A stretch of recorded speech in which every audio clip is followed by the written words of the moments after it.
Hello and welcome to Table Goth. We are a group of tabletop enthusiasts and Gothic aficionados. Today we are playing session 4 of our Monsterhearts run. So just a quick content note, because Monsterhearts is a pretty dark game about pretty messed up teens doing messed up stuff. So just a general content note, if things start to get too hairy, you want to take a break, pause it, mute it, take care of yourself, do what you got to do.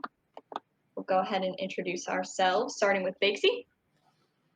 Hey, it's Bexy Bro. I will be playing Reginald LaBeouf, the Queen. Bully. I am Bully. I will be playing Esther O'Hare, the Infernal. Middle Chocobos. I will be playing Levi Custer, the Hollow. And Mandy. I'm Mandy Morose, and I'm playing Angie Bishop, the Witch. I'm Ms. Petty Dreadful. I'm your MC, and welcome to Waverly Springs.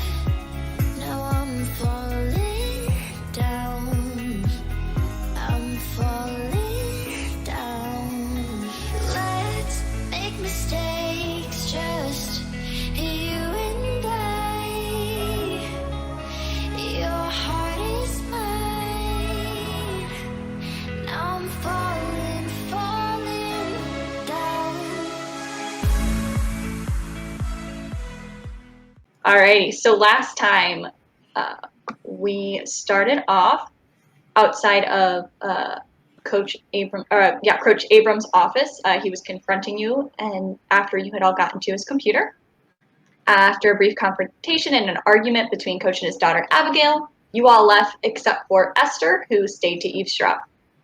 After getting some things together between classes, you ended your day in history in a study block with the rest of the seniors. Freddie tried to flirt with Esther, who just pressed him for information on the relationship between Principal Evans and Coach Abrams, and learned that they were hooking up in the school and also maybe chanting Latin together. Levi watched Principal Evans open a secret door at the back of the library, but she noticed him quickly, and he didn't see much more than it crack open a bit. After a discussion behind a bookshelf about some of the strange things happening at the school, the group decided to meet up at the school that night to investigate and get all the prank emails sent out to the juniors. After that, Abigail got called to the principal's office, and Esther convinced Levi to go after her.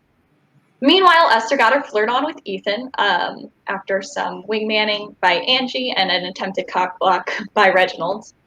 But Levi followed Abigail, faking an illness, and managed to get into the office. There, Coach was holding Abigail hostage, and the school quickly went under lockdown. Esther had a vision of Levi in danger and convinced Isaac to go rescue them. Angie and Reginald eventually joined those two, and Isaac broke into the office. Angie used her magic to bind Coach in place to steal the gun. Esther took that gun and confronted Coach about his violence towards his daughter. Although he denied loading the gun, Esther pointed it at him, and through her dark power, the gun ended up loaded, and he was shot. The police came in and detained Coach, briefly questioning the students, but ultimately letting them go. Despite this, everyone still agreed to sneak out into the school to break in later that night. Esther was instructed by Echo via text to steal one of Principal Evans' cats, which was the price for the gun being loaded earlier. Angie ran into some trouble sneaking out and endured a passive-aggressive Bible lesson from her dad, but eventually they all made their way to the school. Reginald discovered an old but powerful book in Principal Evans' office, and Esther and Levi discovered a secret lair with a mural of cats and a fox on its ceiling. They took an old book and a gold medallion with a man with a shepherd's crook and a halo around his head, and everyone met back up in the library. And that is where we'll pick things up now.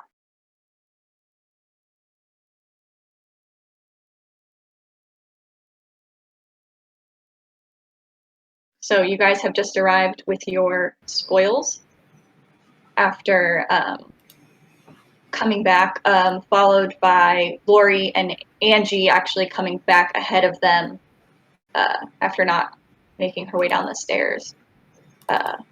Reginald, you'd be just going through the book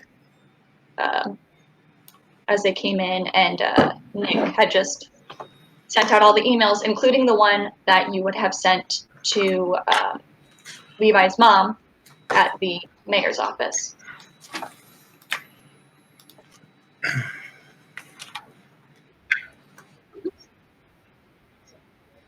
Yeah. Unless any of you have other plans to go somewhere else before you head back there. I don't want to.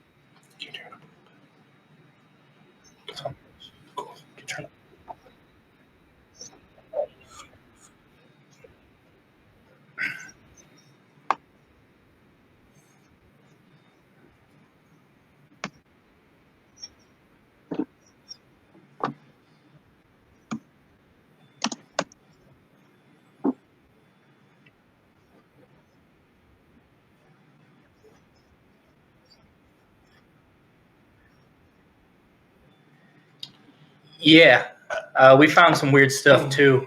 Is there somewhere we can all go and like check this stuff out together without cops around and whatnot? Does anyone actually know about this stuff? I'm gonna look right at Angie. About the devil? Yeah.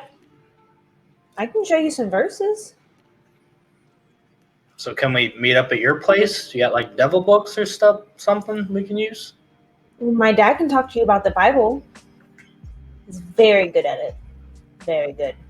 I can't tell if you're being sarcastic right now or if you're actually offering to help us.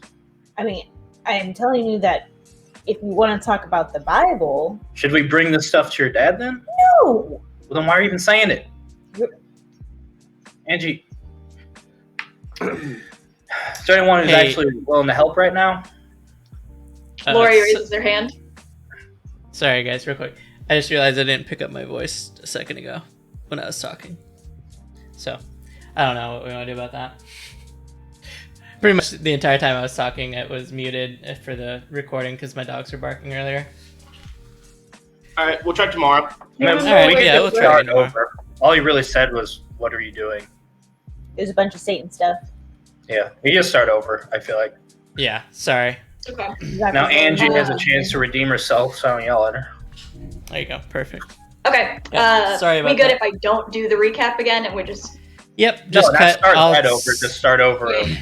Yeah, I'll just start over from where I started talking. Okay, that works. Sorry about it. Yeah, I would kind of, once everybody's in the room together, I would kind of chime in and be like, so some pretty weird stuff the principal's got in here. I found this book. It has some kind of weird Satanist stuff in it.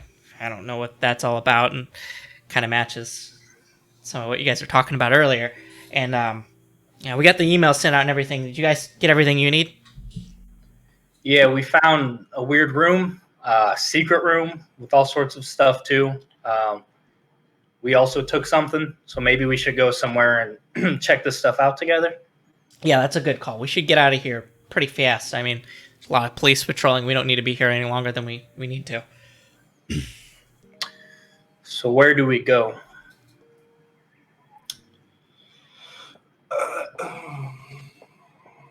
So, what was that, Levi? Well, we don't want to be around cops or probably parents. I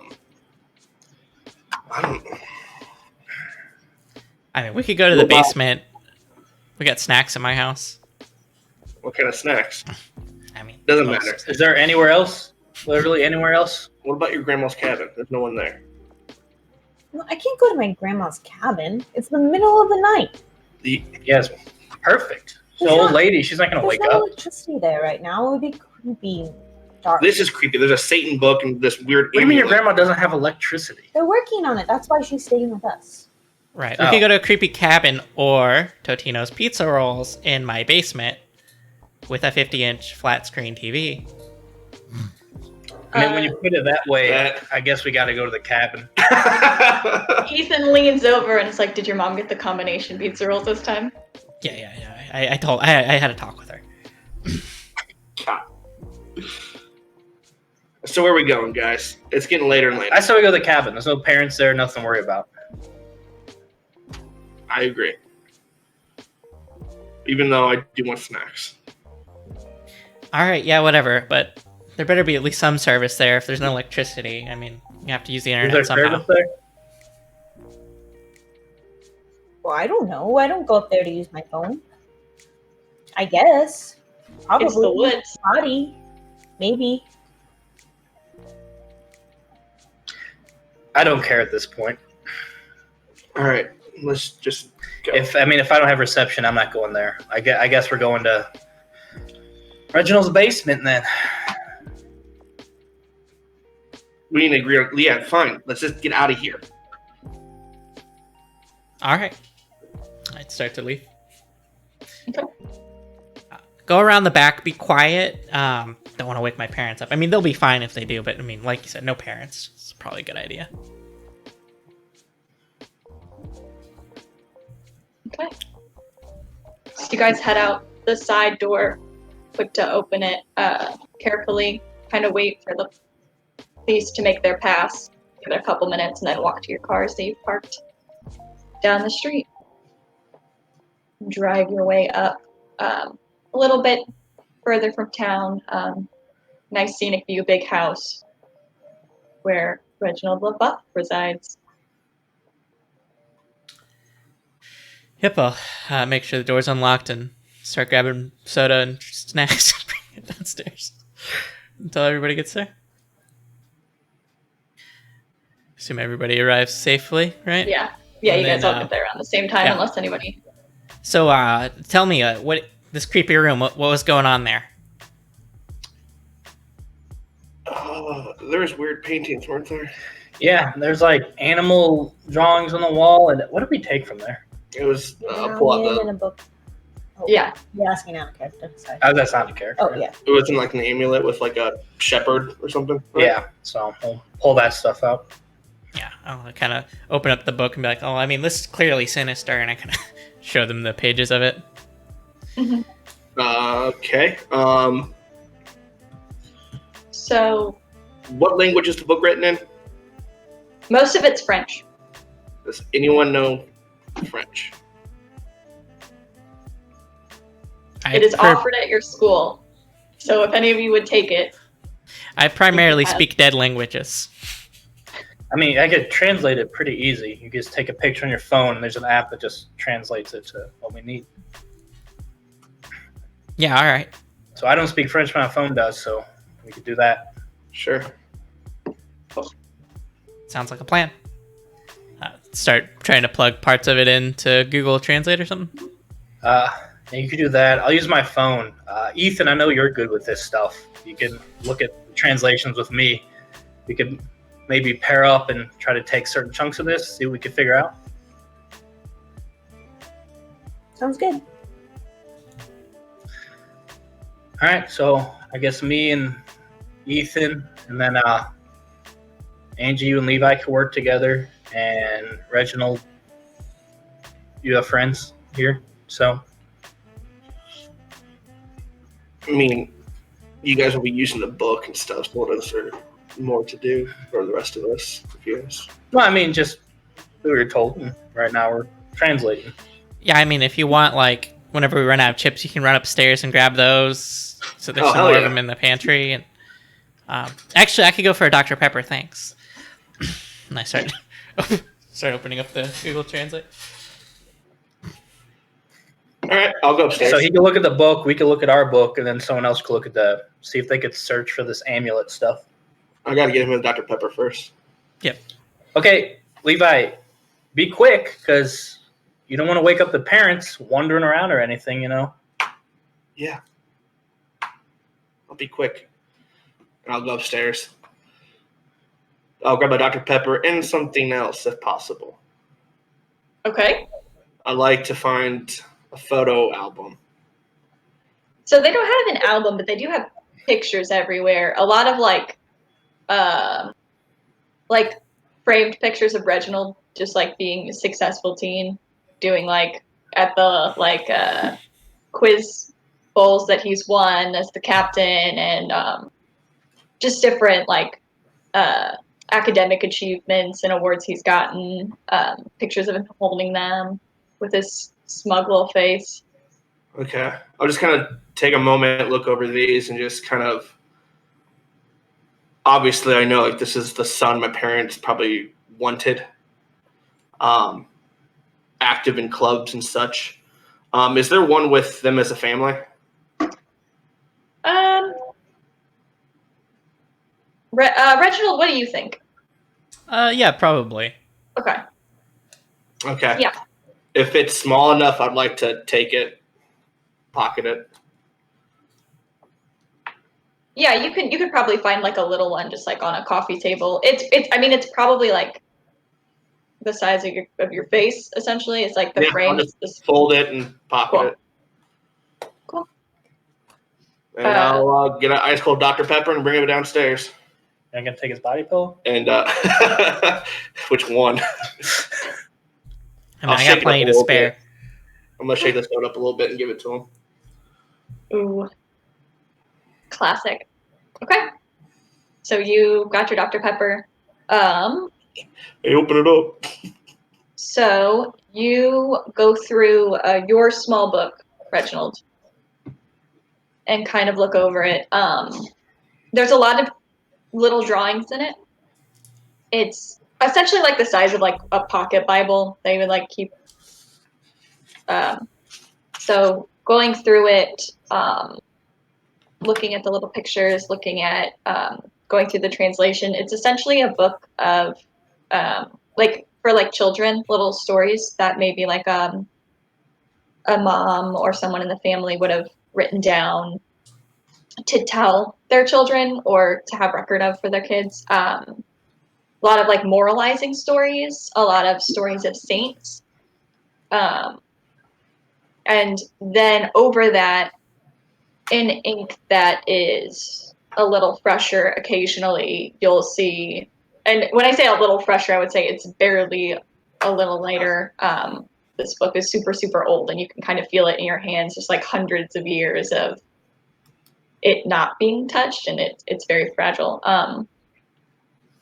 The page that it kind of opens to a little more naturally, like maybe this was a favorite story, is the story of Saint Lucy.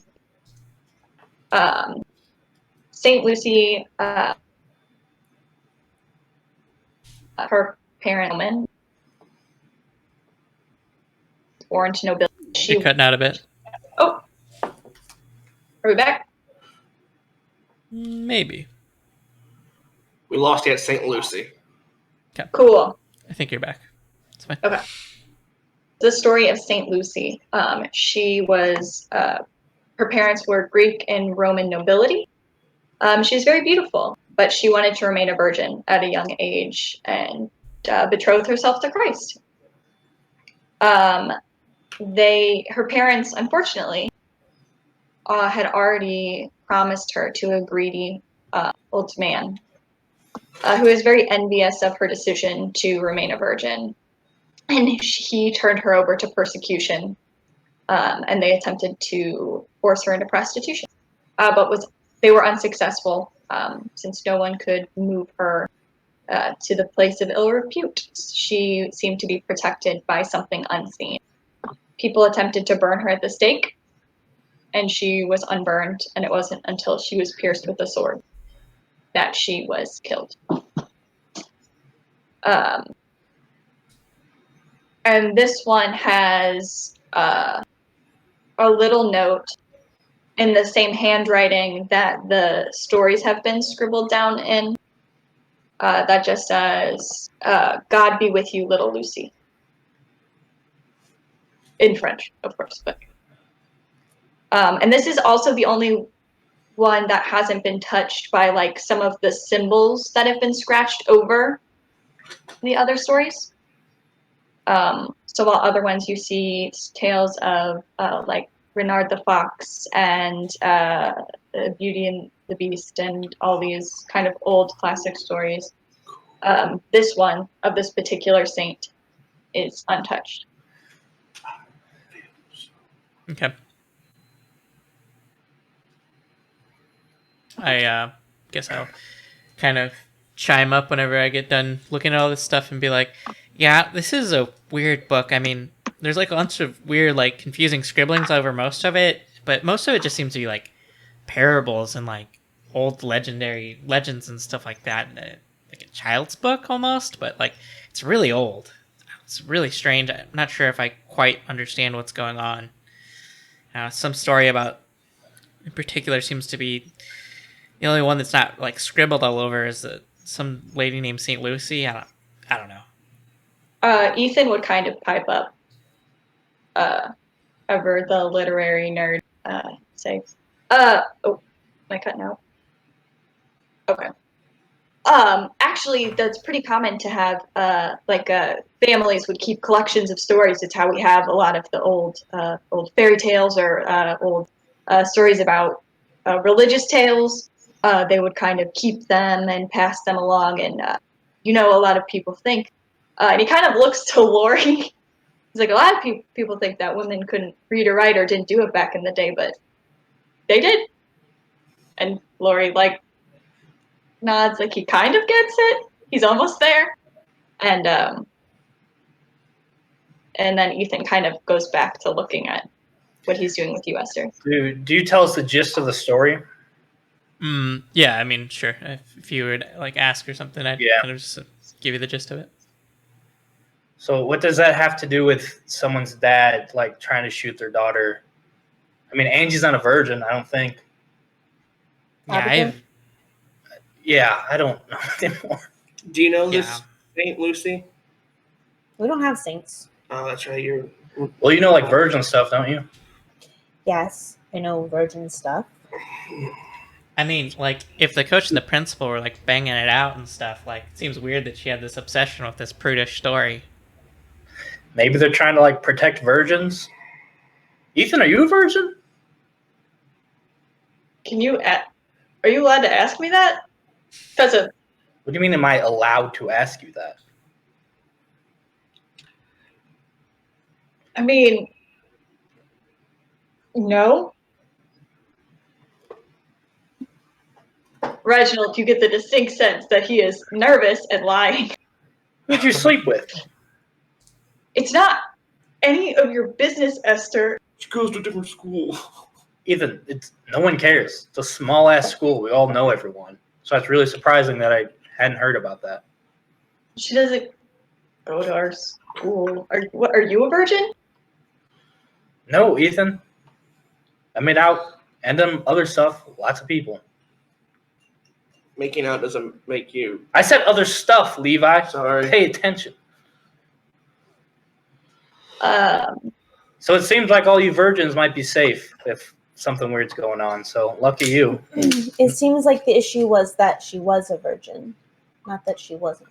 I thought someone protected her because she was a virgin, and then someone had to stab her. And then there's a phallic issue. A what? The sword is It's a phallic symbol. Yeah, it's like this Ethan talking. It's like a penis. It's like stabbing into. Okay, Ethan. Can Now you say who's that being word? a little inappropriate right now? Angie was explaining it just fine. All right. Anyway, what does our book say? your book is the diary of Bridget Jones. Lucy Caron. Again? Lucy Caron, which is probably not at all how you pronounce it. Caron. Lucy Calzone. Yep, that's it. As we pop pizza rolls into our mouth. Can Calzone. we make pizza rolls like that? Honestly, I'm pretty sure something. I haven't had this in years. Yeah, me neither. All right. So, it is the diary dated 1600s. So, it would have been, those who know their local history would know it would have been a bit after the town was settled initially.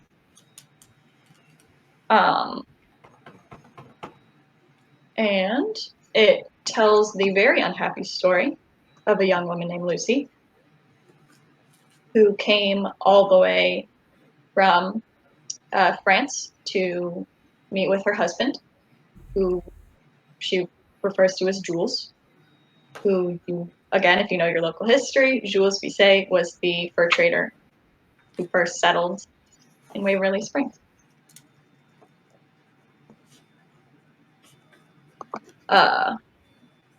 She writes, I have shipped myself across the sea, and God has forsaken me. Jules is a cruel man with no love for his little wife. He calls me this as a joke to the women who mothers his bastard. I have not bled this month or last, and I fear for my child. God should have protected me from this. St. Lucy should intercede, but my prayers are not heard.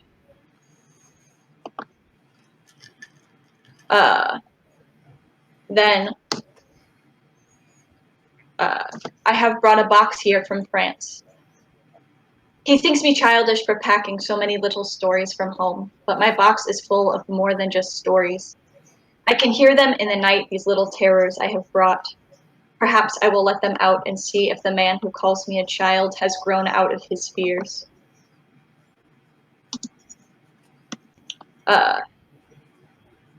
And then, a few pages later, the pages in between some of these are very damaged and maybe like water damage or just like moths and general decay. This one's in pretty poor repair, which is why it was kind of kept behind that glass case. The last one is, his mistress slapped me today. Tonight I will open my box of terrors. This will be the last night I spend on this land, and it will be the last night that anyone knows peace here in this town. God have mercy on all of us. All right, I'll say the gist of that to the people. Like, this is like her vlog when they used to write stuff down instead. She was marrying some dude who had a side person, had a kid with her. She wanted to get like a very public revenge. Sounded like she was very dramatic about the whole thing. Was willing to take everyone down with her in this like burn box thing she had, and then she did it. So I don't know what any of this has to do with anything, honestly. Yeah, I don't know. It's all kind of weird, but Why would principal be a part of? Because this was found in the school, and she was one who was going through.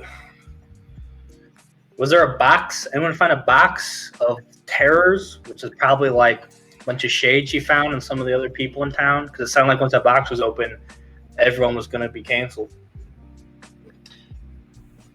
Maybe. I don't know if everyone cares about that kind of stuff. Levi, people have always cared about that stuff. I don't think they cared Reginald- about it more back then than now, if you can believe it. I can't. Well, believe it. Reginald, you remember the distinct feeling when you gazed into the abyss about that little book that this was only the first half. right. Yeah, I feel like there's probably more to this one that we're missing. I don't know. Maybe she keeps it at like her house or something. Who knows? I mean, no one's at her house. What makes you say that? But whose house? Abigail's staying with her grandparents. And, Her dad's No. in custody. The principal's house. well, she's in the hospital. Who's her No, husband? that's the judge. That's the judge. So wait. The principal's not in the hospital? She disappeared the other day after She she looked at the disappeared. secret You room. didn't see, yeah, you guys didn't see her. Away, and we don't know where she went. So there you go. She's gone. I mean, she could have just went home. I mean, it's a pretty big assumption to think she's just missing. Well, only one way to find out. Is the principal married? No, Oh, yeah, because she's like a cat lady. she's a cat lady. Yeah, let's head over there. What time is it? Do we have time? Oh, my God. What do you have to do? It's really we have school tomorrow, don't we? Do we have school tomorrow? Yeah, today's Monday. Yeah, it's like yeah. All right. Levi will grab you some monsters on his way to school in the morning. I have him do it for me all the time. All right, bang. The drink. Have you seen that video of the lady talking about how Monster is really All right. Angie, it's a viral video. Of course, I've seen it, and also that's a good poll. So yeah, we'll get you banged since it sounds like that's what you really want. Anyone else going with us to the principal's house? Reggie? Ethan? Oh, what was the medallion? Oh, are you looking it up? Yeah. Yeah, I'll Yes, help yeah, roll. you spend a little time. So this is Saint Benedict, the gentleman, on the medallion. There's not a whole lot of interesting things about Saint Benedict. I guess no offense if you're a big Saint Benedict fan, but No offense taken. what you do find out about the medallion is that it is something of a talisman against evil things, particularly, again, those who carry it or wear it can safely ride a horse found in French folklore that is known to take its riders to the essentially a gruesome end. Well, I'll keep the medallion. I'm the only one who knows anything about horses around here. Plus, I'm missing my locket, actually, so it'll be a placeholder until then. You misplaced your locket? I didn't misplace it. I'm pretty sure someone took it, because I usually keep pretty careful watching that thing. It was my mom's. Where'd you get that? Huh? This? Yeah. And he told us that we had Dr. Pepper Mountain Dew. Well, that sucks. Yeah, keep them down and then. All right, thanks. All right, we're going to head by the principals, so Angie, you'll have to come with us since you don't have a ride. Reggie, you and your people. Well, I mean, I'm maybe pretty curious, all of so them I'll gotta be go a little- along. Yeah, maybe just you and Ethan. Too many people might be risky, you know? Yeah, no, it'd be kind of weird if I didn't bring the others along. So we'll all go. I mean, I can always Walk? wait in the car somewhere. No. Angie, you're so weird sometimes, I swear. Yeah, bring the whole crew. That's fine, Reggie. Cool. Just a note, Angie, the horse that you found is called Cheval Melee. Cheval space Mallet. What are you making a face for, bully? Because it's Cheval. I didn't plan it. Correct. Yeah, It's no. a horse. That's French for horse, isn't it? Not just a That French makes word for sense. horse. Cheval. Yeah, we can go down. Kind of funny, but Shoot. I'm not going to try it. Okay. I'm pretty sure. Yeah, so you guys pile into your respective vehicles once again and start driving towards Principal Evans' house, which is at the end of Levi's Street. Oh. Yeah, drop you guys. Oh, I'm so close. Okay.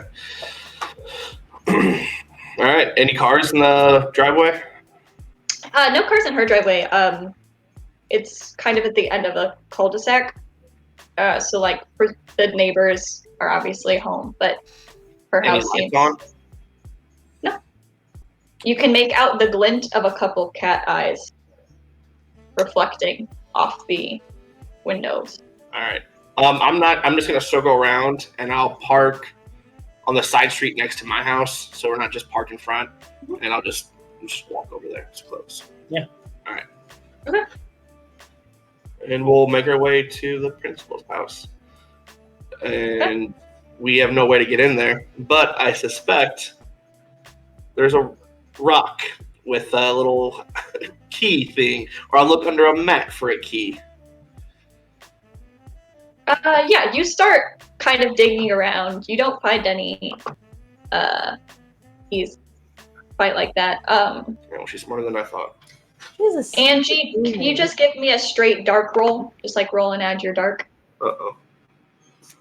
Isn't one of Reggie's friends like into lockpicking? Didn't we just Mhm. lockpick something?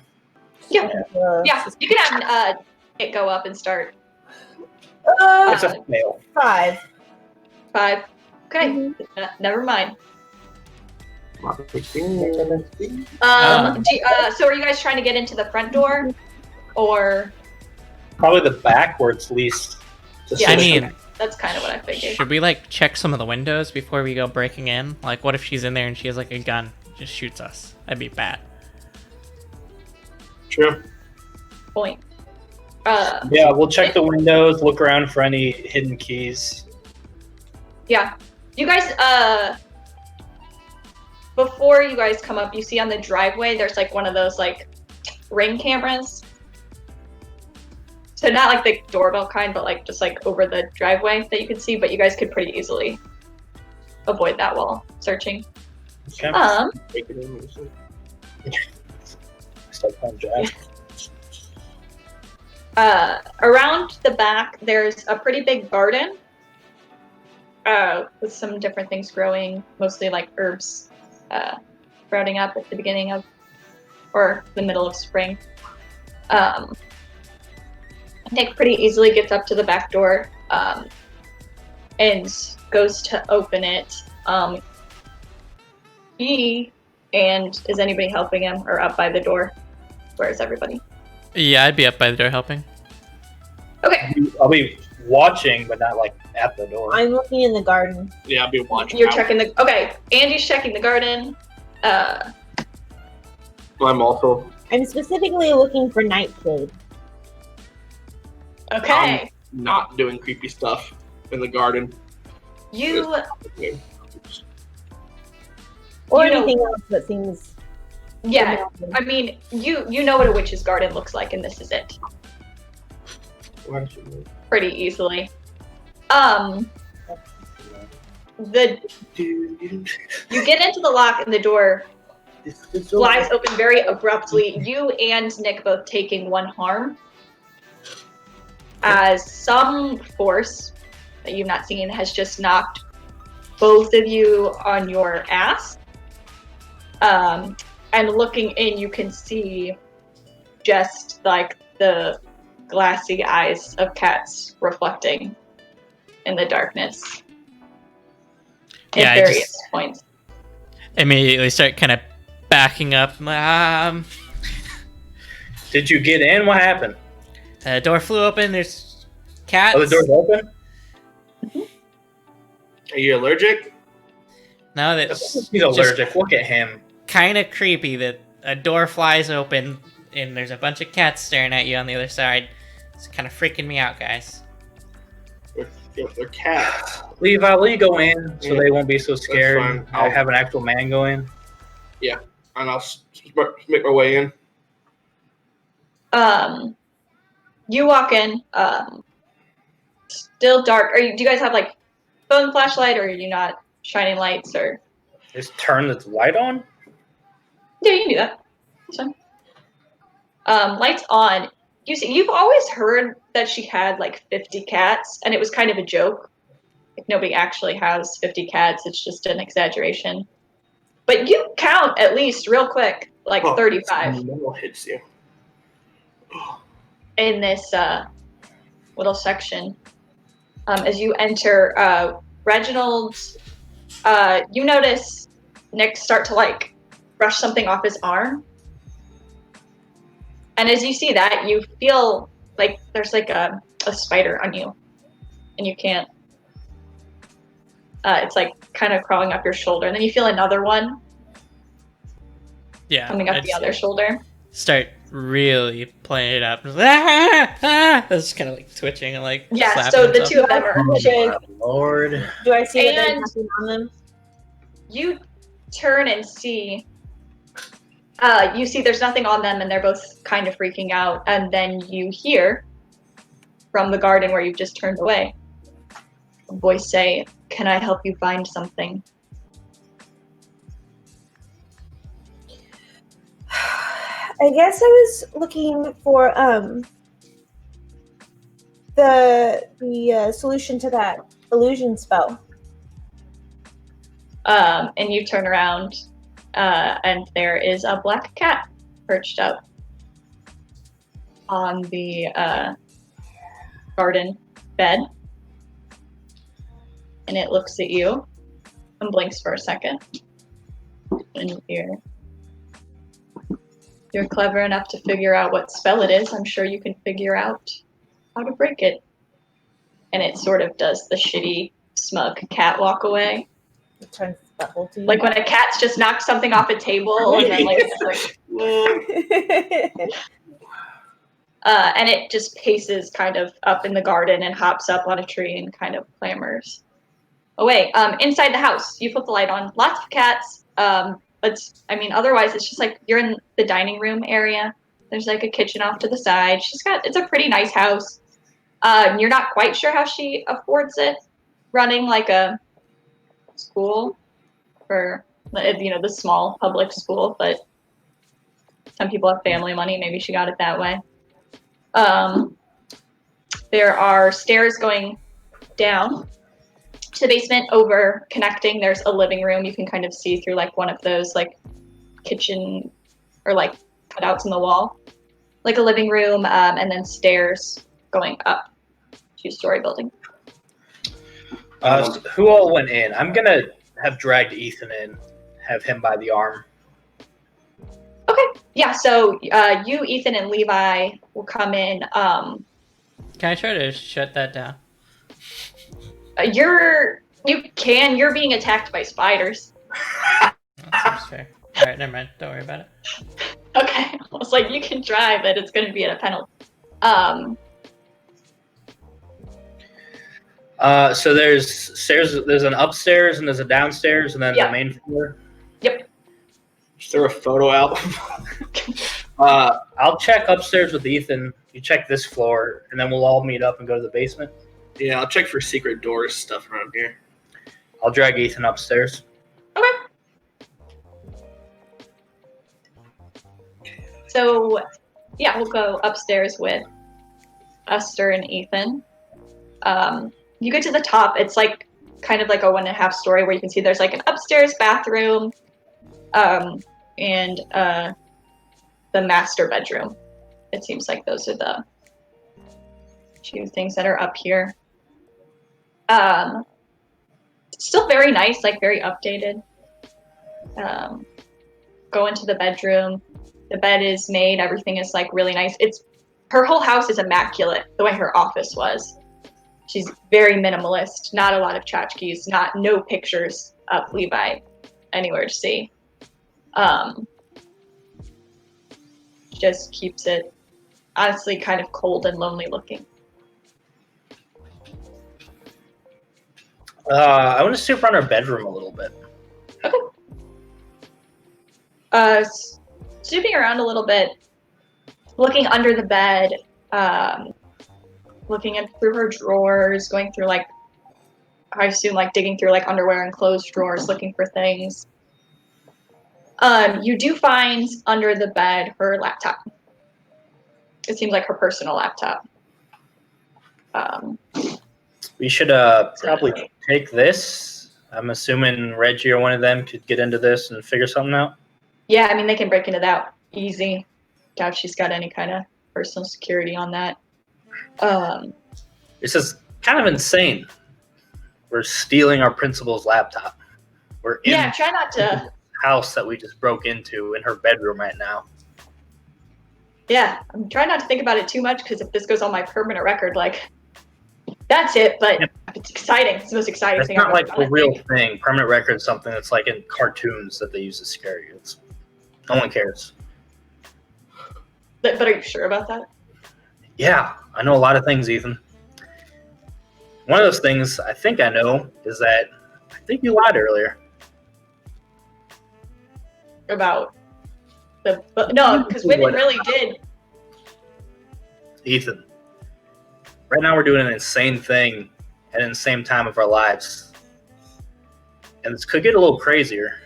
And if my hunch about you is right, it'll literally only take a couple minutes. And I'm going to roll to turn them on. Yeah.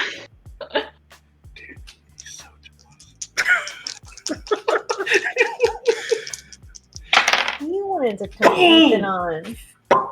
That's the sound that he hears. That's a 9. You need to take a break All right. while we stream right now. All right. He kind of concerned for a second, but then kind of leans in for a kiss very awkwardly. Yeah. Says he might not have done this either. Push him on the bed and try to give him the short and sweet. All right, and you do. I'm assuming I'm right. So that's It going. really take a couple minutes while Levi's none the wiser. What's taking them so long? Yep, Levi's downstairs. Or so, are you on the main floor or the basement, Levi? Main floor. I said to wait and we'll all go in the basement. I know what you said. Levi? I hear from above. Yeah. Why are you saying Levi?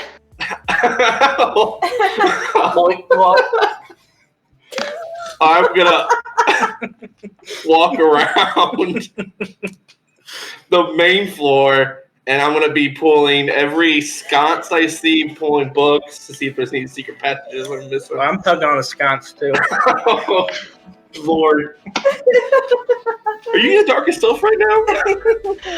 No, it's actually Esther isn't, but Bully is. Okay. Pull You start tugging sconces. I'm Frankenstein.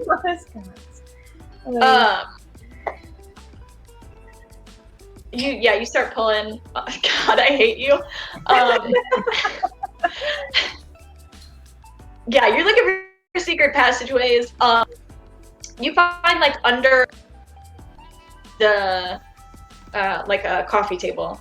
There's like a little compartment under it.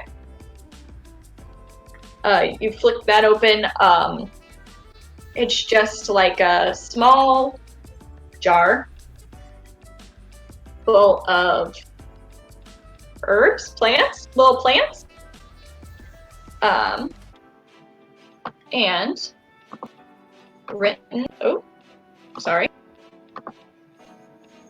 written inside is the name Patricia Evans,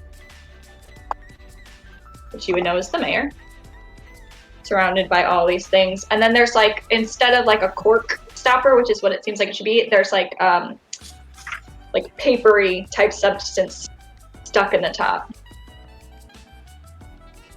All right, I'm gonna pocket that. Cool. Weird. And then, yeah, if there's no photos to look at, then There's like mail. Is probably the only type of like clutter she's had in the whole house. Is like there's a stack of mail on the counter. I'll steal family photos. I won't go through someone's mail. I'm not a monster. That's a federal crime. Yeah. So. All right.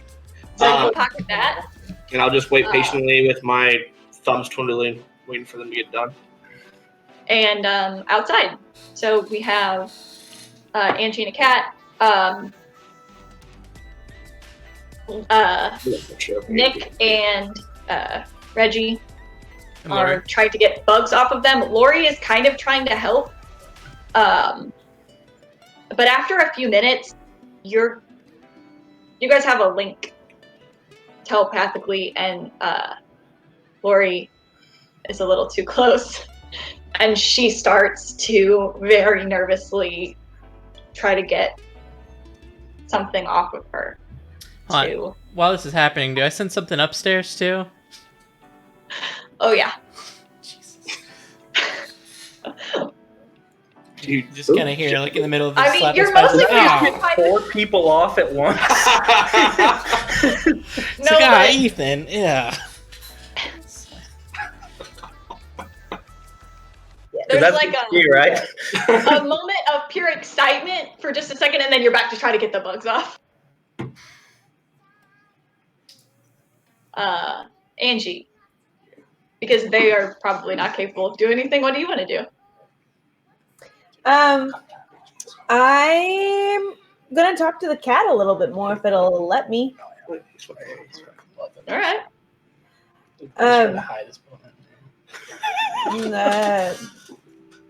What do you call yourself, talking cat? What's your name? Talking cat. Hold on. Sorry. They call me Tug. Tug's. Shit. He gods Yes, or yes. the house. It's unfortunate. She calls me Tybalt. Classic. I don't find it very funny. I can understand not seeing the humor in that. I hope it's not rude if I ask why you can talk. Why can you talk? Well, humans generally can. Cats generally can't. I'm not saying that's the reason. That's not really an answer. I'm just drawing upon experiences to rationalize this out. Is this illusion magic? No. These But you weird call me a cat. computers and those brownies. What? You call me a cat. You look like a black cat? But you say cannot talk. So either I am not talking, or I am not a cat. Are you something else that appears as a cat? Yes, Maybe? that is excellent deduction done, miss. I am a cat tonight. You did it. You have solved the great mystery of Tybalt. He is something that looks like a cat, but is not a cat. Well, you certainly have the attitude of a cat, if I may say so, Tybalt. Thank you. You're not like a demon or something like that, are you? That would be crazy, wouldn't it? And then the cat is talking to you blinks. And blinks again.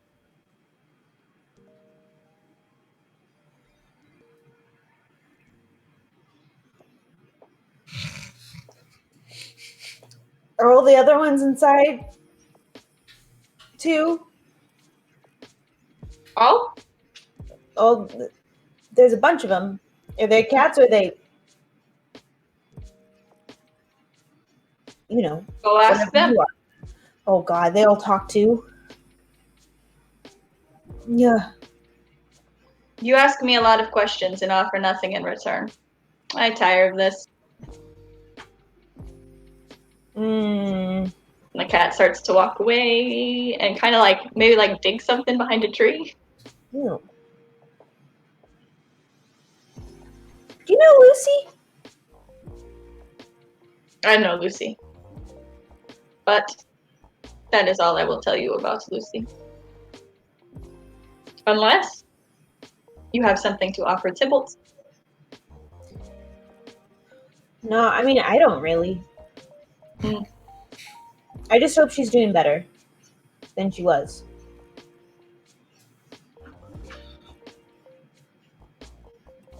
Better is a little relative. She is deader than she was before. But not gone. And better this last year than she has been in many centuries. That was too much to say. And he starts to climb up the tree. And you would decide that maybe she's saying a little bit too much and go inside to look at Reginald and his swatting, confused, like maybe slightly disgusted face or whatever he's experiencing inside his head. Yeah. Reginald, I need you to think really hard and really believe that there aren't any whatevers on you. It's a little bit distracting when they're crawling all over me. You have like a computer brain, right? Eating their insides. Maybe you I could mean, do it. I wish. Angie, you know if you have a token, you can use something. Or if you don't have a token, you have a way around it. Yeah. I mean, Yeah. are you just saying that I could use illusions, but use it to have the You opposite? could, yeah, you could do this the same role, but to just gotta write this. kill this one. All right. Here's what I'm gonna do.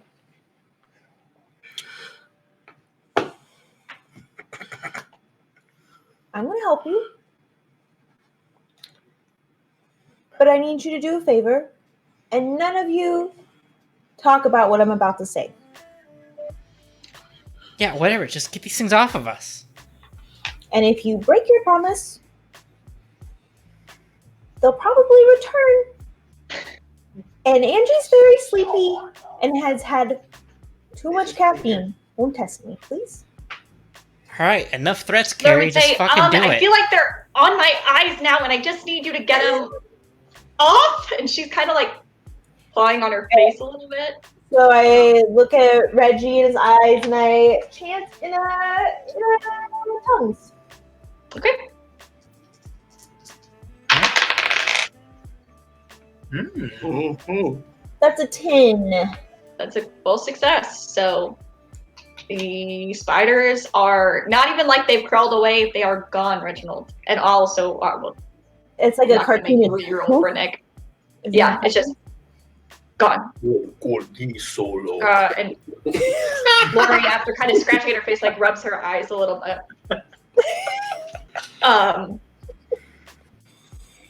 And we're not supposed to talk about that. And she looks at you, Reginald, and Nick also looks at you, Reginald. I'm just gonna say, yeah, You whatever. don't want to tell anyone that Angie had to pray away your fantasies, okay? Yeah, all right, sure. And well, I mean, clearly there's some weird shit going on with the principal at the very least. And I don't care what weird shit you're into. I'm just glad this is done. And let's get the hell out of here. Where's Ethan? So Esther. you and Ethan wrap up upstairs. And I'm assuming sex move. It doesn't have to be like full sex. I'm assuming like No, yeah, that's sex fine. It counts. okay. Yeah. So for the infernal, when you have sex, the dark power loses a string on you and gains a string on whoever you had sex with. Cool. So the dark power now has a string on Ethan. On Ethan. And I on Freddie. blessed him. Cool. Yeah. I have a note of it. We'll head down.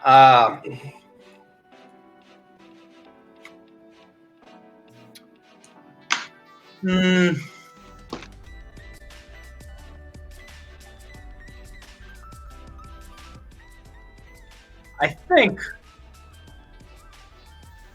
Esther's gonna snap a quick pic of nothing inappropriate, just something where if you saw the picture, you could put two and two together, but nothing like explicit.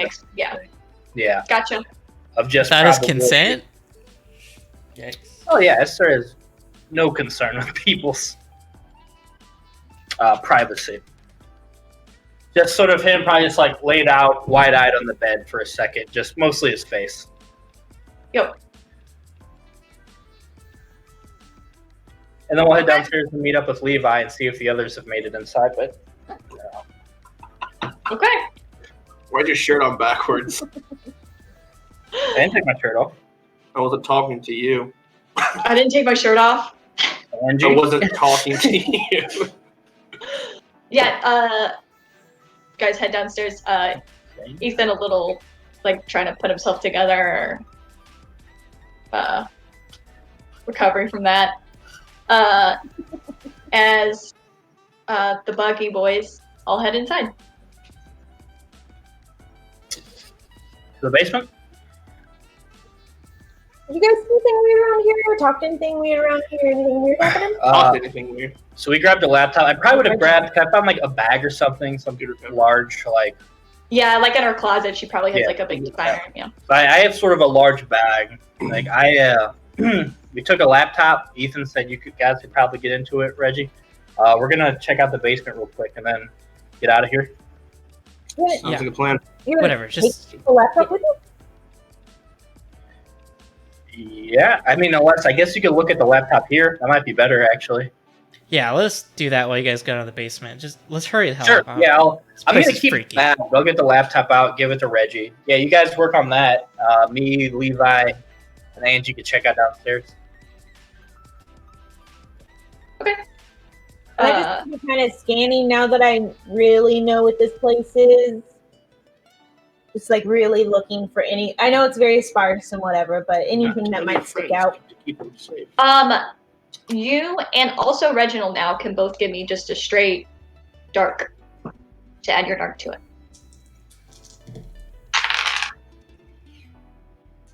9. 9. 5 Okay. Next week. again. So Angie, you don't notice it, but Reginald, when you go to open the laptop, you kind of get your hand on it and go to crack it open, and before anything can happen, you get that feeling of right when the door opened and you got kicked back on your ass. You kind of get that same feeling again and kind of drop it before it can get you. Yeah, okay. I'll just kind of put my hands up. You know what? Never mind. Let's just not touch her stuff. Is literally why everybody? we're here. I mean, it just seems really personal. Like I don't. I feel bad about this. Actually, I think I'm gonna leave. Let's go, guys. I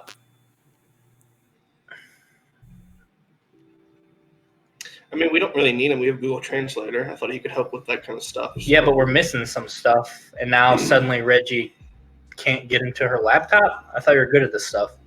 Oh yeah, no, I could definitely do it. It's just like this seems weird now that I'm thinking about it. Like, I mean, breaking into the school is one thing, but like this is like her personal life. Seems weird. What? Yeah, we're just gonna go. No, Reginald, come on. You're the brains of this whole operation. We need you to stay here. You're the golden boy. You're the smart one. Yeah, but there's like weird shit going on everywhere, and the cats Let us everything. handle the weird shit. You handle this stuff. Angie, can you help him with the weird shit to make him feel better about himself? You want me to help you with the laptop? You can Yeah, try. I'll let you sit up here and help with the laptop then, so Reggie feels better. Me and Levi, the brave bunch, will head downstairs while you guys deal with the spooky laptop. Good luck. That's ominous. I sit down and I say that and kind of ignore them and sit down with Reginald to see if I can help him over the laptop. I don't know if you want to roll for that. Yeah, do like a whatever you roll to do magic. I assume. There you go. That's gonna be a 9. Cool. So there's a pretty comprehensive hex on it. Which you would assume is the same thing that was on the door that kind of knocked them on their ass and caused the illusion magic. You can get in to it, but with a partial success, there's going to be some kind of hiccup. So I'm going to throw it to you. You can either have only part of the effect, so you could get rid of the illusion magic, or you can just have the evidence that another magic user was here, like leaving you. So you could either like leave your magical fingerprints on it, or you can have somebody get knocked on their ass anyway, or yourself get knocked on your ass. Gave you that choice. I think I'd rather take the damage. Okay. Angie takes 1 harm as she opens the laptop and cracks back into a wall. I got it. Okay, yeah, I'm not touching that thing. This is terrifying. What's going on here? It's fine now.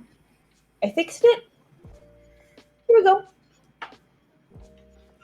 All right, whatever. Fucking weird ass shit is going down. You can feel in your crew, Reginald, just the sense of uneasiness, and Lori would even lean over and be like, "Are we gonna get an explanation?" I have no fucking clue. At this point, I hope so. Fucking see what's in this laptop. Okay. So you start to get into her laptop. Downstairs. Mm-hmm. You guys head into the basement. Soon as we are out of earshot. Yeah. So literally, when I was upstairs, Ethan went for it. Like, I know he's had a crush on me for a while, but yeah. And here of all places, that's insane. In the principal's house, in the principal's bedroom? Can you believe it? Yeah. What do you mean, yeah? Why are you acting all casual about that? That's nuts. No one's done something like that before. You're a funny, cute girl. I get it. I'll just start making my way downstairs. Yeah, Esther's went from very blabbing on about this. She's going to get a little red. Just be quiet and follow him down. And that's the cats kind of follow you down towards the basement. Oh, perfect. I'm putting one of them in the bag.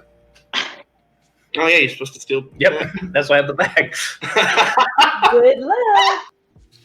Okay. Yeah, now that we're done with just Why me did and you say Levi, yeah, I'll be like, oh yeah, and I'm just gonna scoop one up and toss in the bag and zip it shut. Sounds good. I mean, she's gone. These guys are gonna starve. You see how many there are? I mean, we don't. Yeah, I mean, we don't know if she's gone, but yeah, there's a lot. What do you mean? Oh, she's not here. Well, yeah, The but she mail's might piling up. come back. So that's true.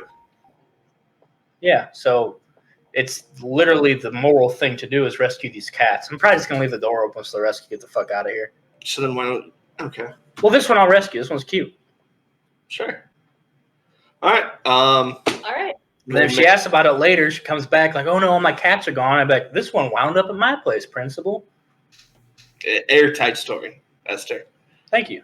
You're very welcome. Okay. The stairs aren't that long, so you guys get down there. Like a walking- spiral it's like staircase. We've been walking up and down. getting those steps in for the day. Would stop every couple steps so Esther can monologue. So you guys get down the stairs. It's a pretty nice like den area where there's like a big electric fireplace. There is A giant cauldron in the middle of the room. you found it, the lair. Smoke coming out of it. She's in there stirring. And just like generally pretty nice carpeted, plush, kind of what you expect like the inside of like a mountain house to look like all over, but just in the basement for her. The rest of it's pretty modern. She does have like a deer head hanging on the wall that looks like somebody had shot, stuffed, put up there. What was it? Was it a deer? And then there's a couple like doors to the back. There's like one in the straight across from the stairs, and then one to the left. All right. Can I gaze into the abyss to see if there's, instead of like going through everything, just get a sense if there's something important down here? Yeah. While she's doing that, I'm going to the deer and pulling the antler for that secret door behind. Let's see it. I get a 9. Oh shit. Okay, you get a 9. So you see hands, long painted fingernails, tearing through dirt, kind of bloodied a little bit. And you see a box lifted out of the dirt. Hear the voice of your principal sigh. Holy shit. And then grunt as she lugs it, and suddenly that same point of view is shoving it behind like a concrete block and kind of bricking over before quickly pulling some books out of said box, shutting behind it. And you know, if you walk straight across the hall far enough, you will find that little bricked off section, and that's what you know. Yeah, I'll point that out to Levi then. Yeah, we'll watch this. I'll tug the antler. Anything? You tug the antler, the mouth opens, and there's a key on it. You solved. I really the didn't think antler it was must gonna work. How the hell did you know? Levi, that's very good. I was tugging sconces earlier. So was I. What? What? All right. So where does this key belong, though? Over here. I'll show him the wall. How do you know?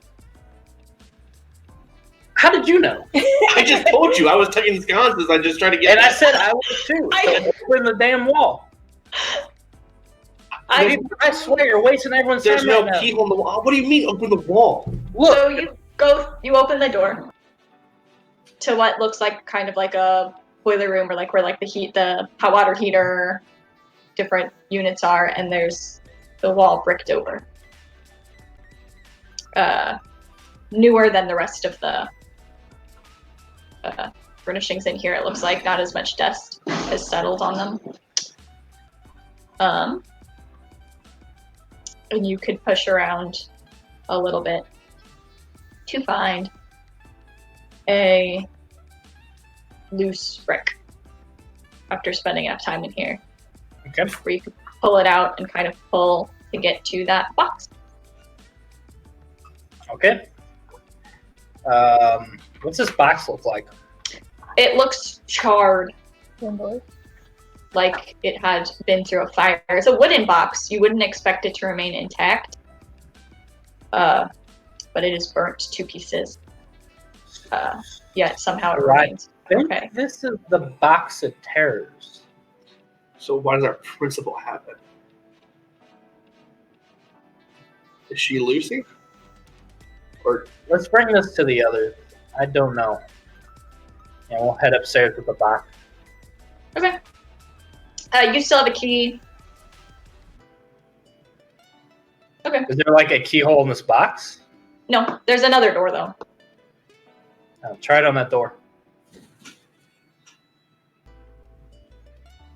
You get in.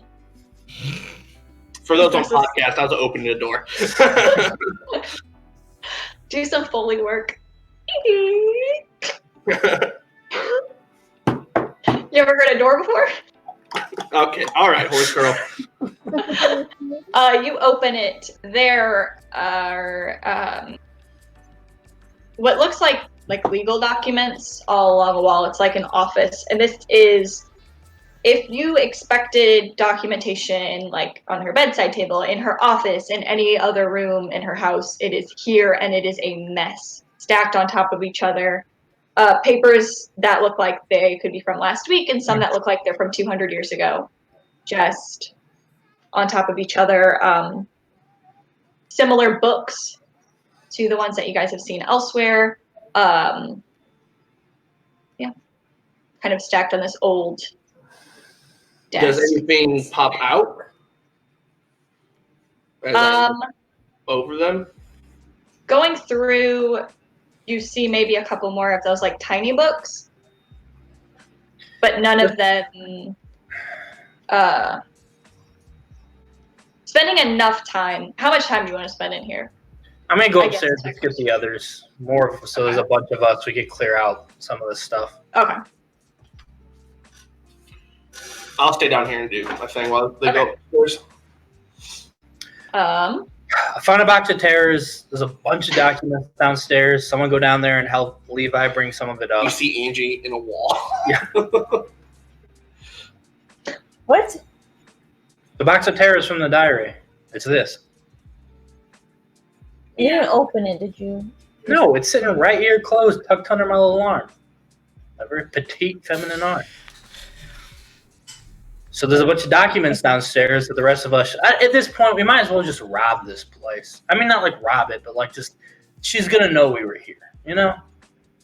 Let's just take the shit. Have you found anything in the computer? I mean, we just started looking. It took a lot of effort to get it open. What'd you find? What you would find is going through on her personal calendar, on her email, you would see Thursday night, meeting with Lucy. That would probably stick out to you the most right now.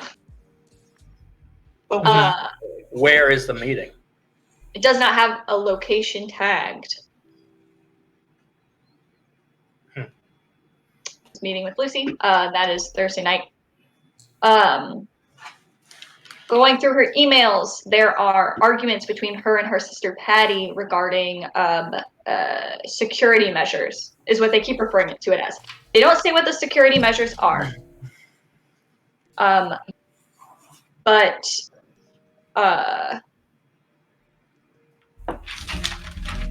Principal Abrams, Debbie, would worry about the cost of those security measures and also the source of those security measures. She keeps stressing that the source is not reliable, and that the cost is perhaps too much. Similarly, same kind of messages to Coach Abrams, sending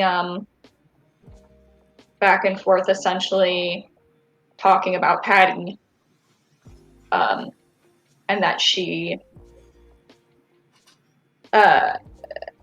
Principal Evans would say that she understands why her sister trusts the security measures they have in place. They've had them for years, but she wishes she would listen to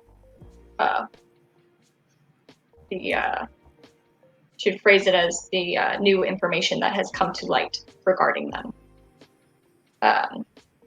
And also wonder if the sacrifices that Patty made were worth it. But never getting ringing any bells for anyone? Is she like a person in town? Who? Patty? Patty's the mayor. Sorry, I mentioned that earlier, but I didn't. Yeah. They're both. Their last name is both Evans. Oh, right. They go by their maiden name, or the mayor goes by her maiden name. So I was like, this is gonna be too confusing. Wait, Patty's the Mayor. The mayor. Okay. And then Debbie is the first name of your principal, Deborah. Okay. And then the communication is between the coach and the principal about Patty's security measures. Mm-hmm. They Or work for Patty's the mayor? concern about security measures. They work as a district attorney. Can I do also a quick check and see if I can look at like if she has like a Ring app installed or like an email reset or something like that, and check her Ring app and see, because if she's got like an internet computer camera situation, I could probably snoop into that. Yeah, you get a lot of footage of like maybe like a cat walking in front of it. You kind of have to filter through a lot of like it flagged for a cat. You see Coach over one night. You see his truck in the driveway. Would have been 2 nights ago. 2 nights ago would have been Saturday. Right? Yeah. Was that the night of the party? No, Sunday was the night of the party. Okay. Sunday was the night of the party. You guys partied on a school night like the rebels that you are. Okay. Yeah. I'm trying to think of anything else.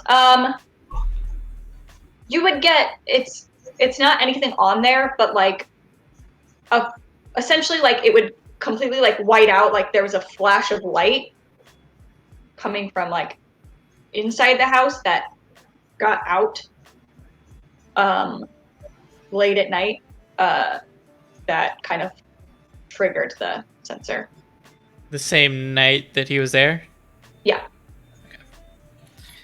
I'll also just make sure that there's no flags of anybody of us. Okay, Right. just resetting, yeah. Yeah. Yeah, no, explain all that. Yeah, weird stuff. I mean, says she's meeting with a Lucy, just weirdly, odd and conspicuous considering all the stuff we've seen. Coach was here a couple nights ago, but I guess that's not really a surprise if they were like doing weird sex cult stuff or whatever. I'm starting to think it was less about sex stuff and more about the cult stuff. Speaking of which, do you guys believe in ghosts? No. Okay, just throwing it out there, just asking. Just Why are you asking? people in the room. I don't know, because if there were like ever seemed to be like a chance where maybe ghost stuff was involved and maybe actually real, and like I know New Testament totally against it, but just throwing out there. If ghosts were real, we would have found out about them by now. I mean, we have so much technology. There's no way ghosts are real. Yeah. Technology is really great at picking up like supernatural stuff. What does that have to do with any of this? Who do you think's a ghost in this situation? Lucy? Do you think the ghost of Lucy's hanging out? Meeting with Lucy. I mean, I haven't seen anything supernatural really at all. So, except for. But anyway, yeah. So go ahead. Everyone just grab what they can of the documents. Let's just look at them in our own time. Maybe let's all meet up tomorrow. It's getting pretty late. Yeah, sure. Whatever. And I kind of hand the laptop back to Esther. Go put this back wherever you found it. Kind of. Downstairs. Who's gonna know we robbed her because we're taking all of her documents? So, Yeah, but we don't want her to know we were in a computer. Duh. And I start going downstairs. yeah, I'm just gonna leave it wherever the next nearest surface is. Actually, no, I'll take it back to the bedroom. I'll put it back where I found it. Okay. Downstairs. You're digging through documents, Levi. You go through, eventually, other than like the ones that are super, super cluttered, eventually you find like, or like some kind of file system in there where some are dated. And there is a date from your 8th grade year. What you would remember it as. I don't feel like doing that math right now. And that is a contract that is security provided from Jules Bisset, signed over to Patricia L. Evans in blood, and then 2 signatures. They're both pretty illegible. It's a photocopy of this, and the page that it's like photocopied from, it looks almost like kind of if you took like an old scrap of paper or parchment and photocopied it. So the coloration is off on part of the paper, and you can see parts where it's like torn a little bit, but there is torn sheet. That is what you find, in addition to another small old little devotional size booklet with Lucy's name in it. You could tuck that away. Little bottle. No, not the bottle. You still have the bottle, but it's just a book, like the one that Reginald had. Oh, a little book. Okay. Yeah, with Lucy's name in it, tucked away. Yeah, I'll grab those 2 things. Cool, and that's where we'll take our first break. Ew.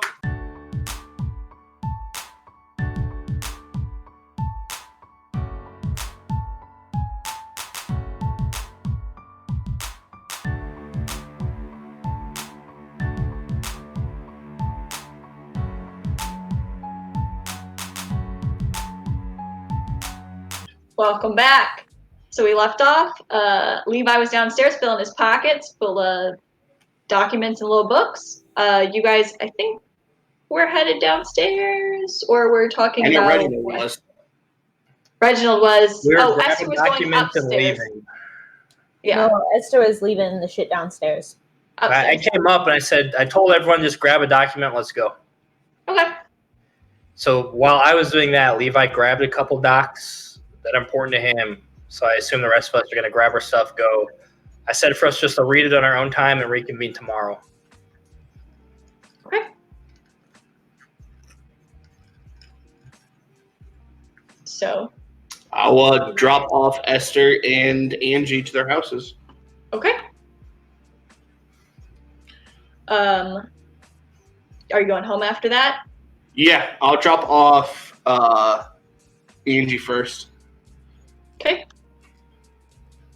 Angie, you fudge your window up a bit, managed to get back in, no problem. No more Bible stories tonight. Cool. Is there anything you want to do before you go to bed? I'll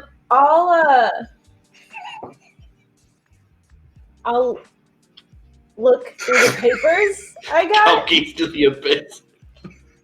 Oh, you know what? Actually, No, don't do it.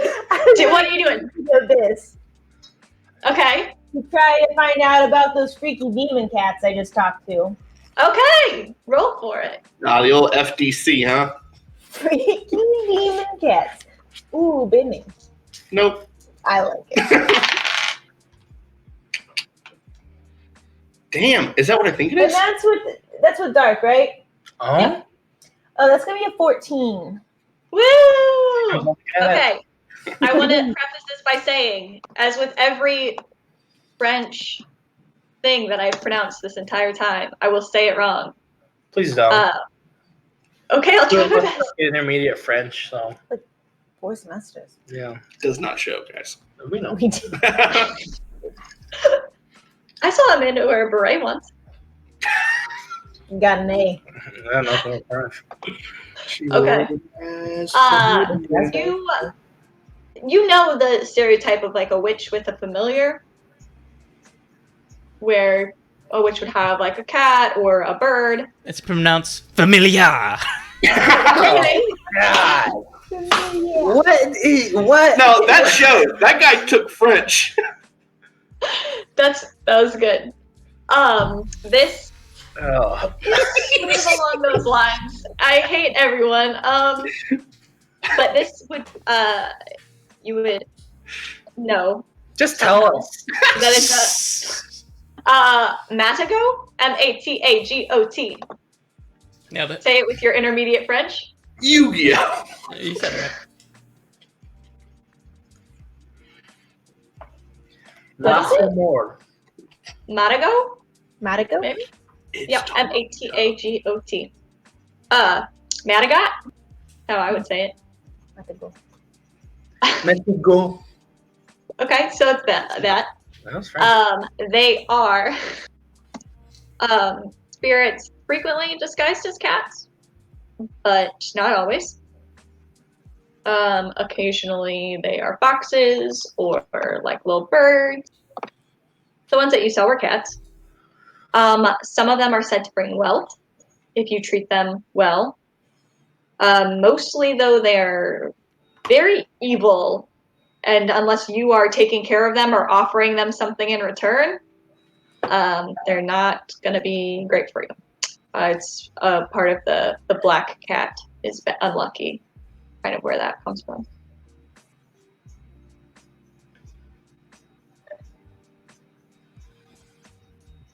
So not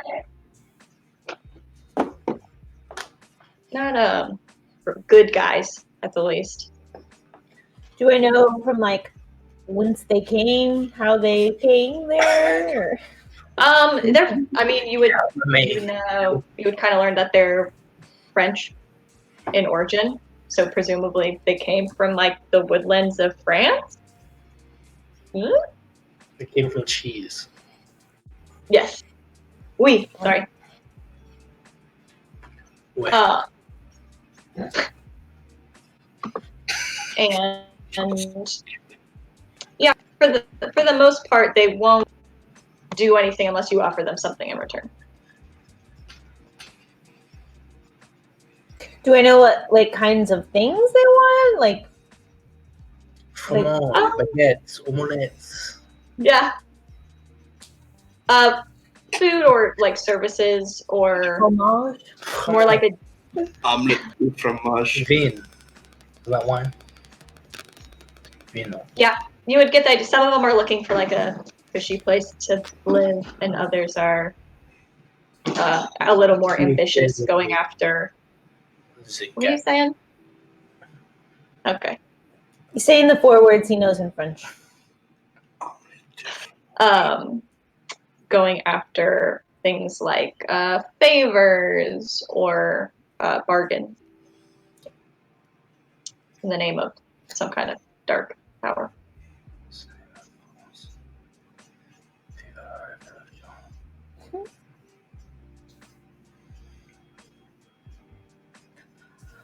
Okie doke. Well, with that wonderful knowledge, I think Angie's gonna try to get some walking sleep. No, I don't think it can. Okay. Can it? Hope not. Every editing art goes on. However, well, I was gonna do walking, but This is how Okay. you have to enter through those that are already hexed. It seems through the eyes of the hexed. Okay. Can I Or is it? How's it read the like thing? enter a deep sleep and begin to see the world through the eyes of the hexed? You can feel their reaction to and impressions of what they are seeing. So is that a hex you put on somebody, and so the person who's hexed? It doesn't specify. Is it listed as a hex? How's It it? is. Yeah, it's that. Then I would interpret that as you're doing a hex on someone. They're hexed, which means you can watch through their eyes. Okay. So Yeah. I don't have to have a token. I can just like think of someone. Oh, I actually, think you I do need have a token. I was gonna say I think you need a token for most things, but or you have to be able to do see one them. or the other. Yeah. I have this person's papers in my possession. Okay. So I'm gonna take a picture of one of like the newer papers, whatever I have on me. Okay. Take a picture of it with my phone, so I still have the information to go through later. Okay. And then I'm gonna sit on my floor in front of my window and crack it, Okay. like in a little bowl, at the window on the window frame, so smoke goes out the window. Yep. I put the paper in and light it on fire, and crawl into bed and get comfy. Okay. We'll come back to that in a second. Levi and Esther, you're driving Esther home. Yeah. Okay. I'll pull up to the driveway. And as she's about to get out, so you and Ethan? And you I guys, mean, you guys he's done had a steady? crush on me for a while, I think. Are you guys done steady? He's very romantic, actually. Pretty smart, too. Not like a lot of the guys who go for me. No, we're not going to steady. I'm not going to go steady with a high school boy. What? Why not? I have a lot going for me right now, Levi, and I'm very busy right now, and I've stolen the cat and I need to get inside, so bye. So, okay. What? Was that your thing? Is what my thing? You just fuck them and leave them? First of all, that's very vulgar and rude, and I don't like their tone. I've heard Or you what say you're that. insinuating. I've heard you say it before. I've never said fuck them and leave them, Levi. Okay, fine, fair. I'm sorry. Yeah, you don't talk to ladies like that. I'm just. And we're allowed to do what we want. We're I empowered women. understand that. It's just. Never mind. What? I didn't make a lot of friends in high school until I started picking you up. And so I still don't have a lot of friends, to be honest. Not any like real friends. I've just been inserting myself in every situation I can. It's finally starting to actually pay off a little bit with all this junior senior war bullshit. I don't like it either, but we have to do what we have to do for people to notice us. Well, I'm not like you. I don't want to just sit there and be ignored by everyone, even though you have all these things going for you and you easily could not be ignored if you wanted to. You could be a football star. You could be this. You could be dating some popular people. I don't have those opportunities. I have to fight for every little scrap of attention I can get. So I'm going to do what I got to do. People are finally starting to notice, mostly online, but even some people at this fucking school finally realizing that, I don't know, maybe I'm worthwhile. to be fair, it's not that I'm ignoring these things. It's I don't know how to handle these situations, these people, what I could have done in high school. Well, it's not too late. Year's not over yet. What are you trying to handle? What situation are you trying to get into? I just want to. I just want to learn to fit in and not force it. You have to force it. There's no natural fitting in. You know how few people are cool enough to naturally fit in? It's not about being cool. I felt like we naturally fitted in. Fit in with who? Each other. I didn't insert myself into your life. You didn't insert yourself into my life. Yeah, because we're both nice, good people. That doesn't get you very far, Levi. I don't know if you've noticed. And I'm poor. My family was a fucking mess. I have a lot of embarrassing things that's happened to me. it doesn't define you, Esther. It does in their eyes. And that's why you have to control the narrative. You have to do things that are going to get them talking, so they don't talk about the things you don't want them talking about. You understand? You have to be in control. You have to at least act like you're in control. None of us really are. That I can actually agree with.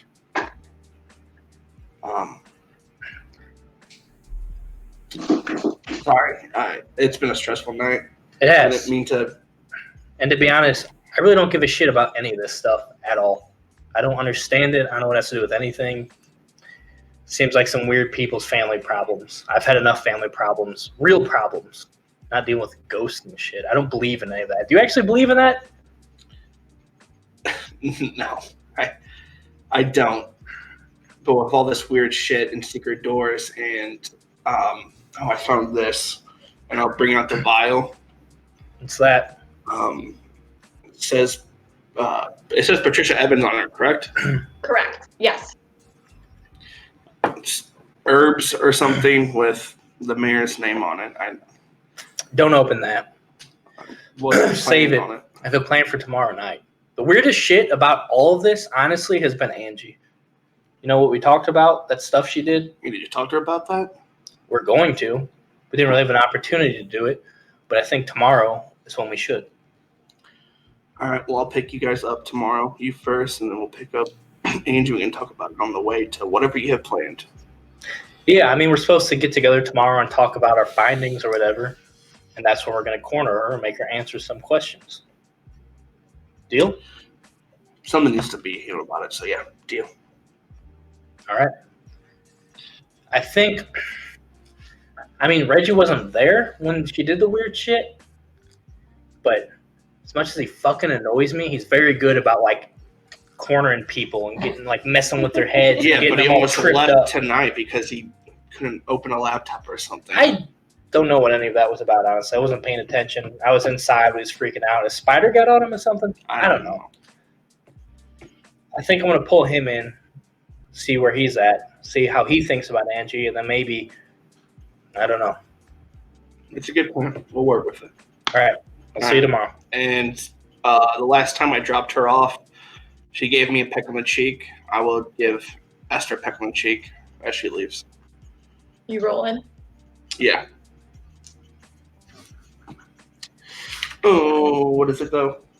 Hot. Okay. What else would it be? I don't know. That's a stupid You trying to question. shut her down right now? 6, 7, 8. Oh, So they can either give you a string or choose one of their reactions.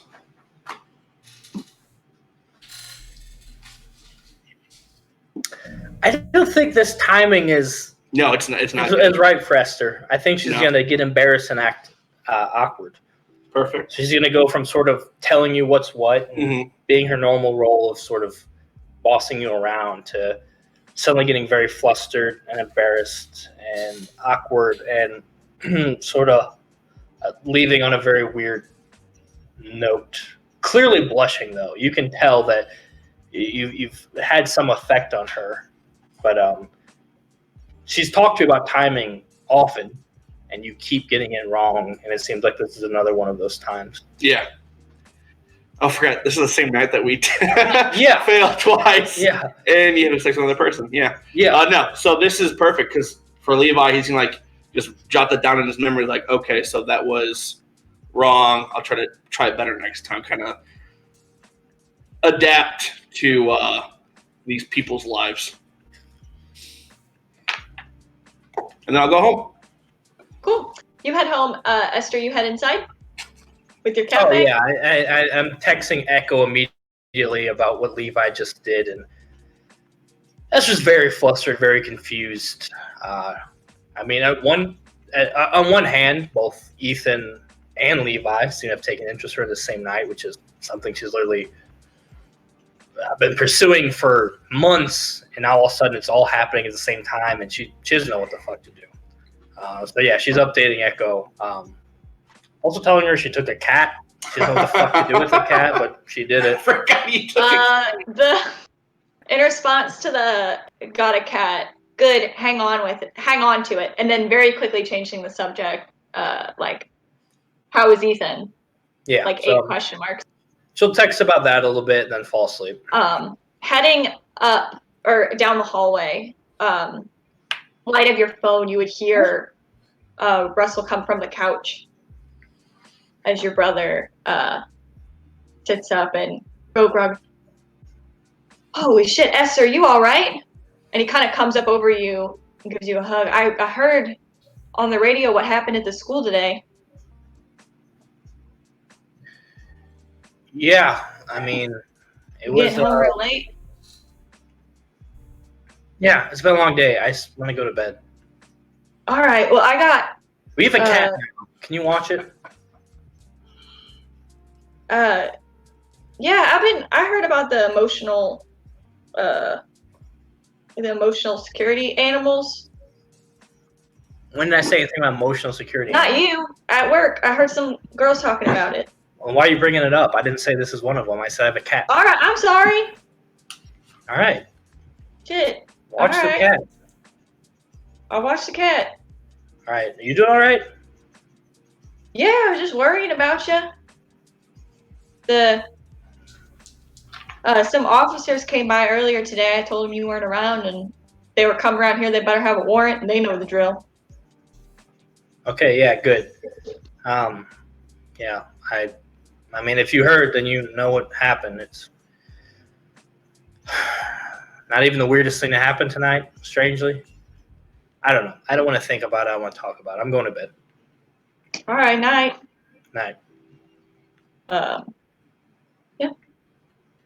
Had to go to bed.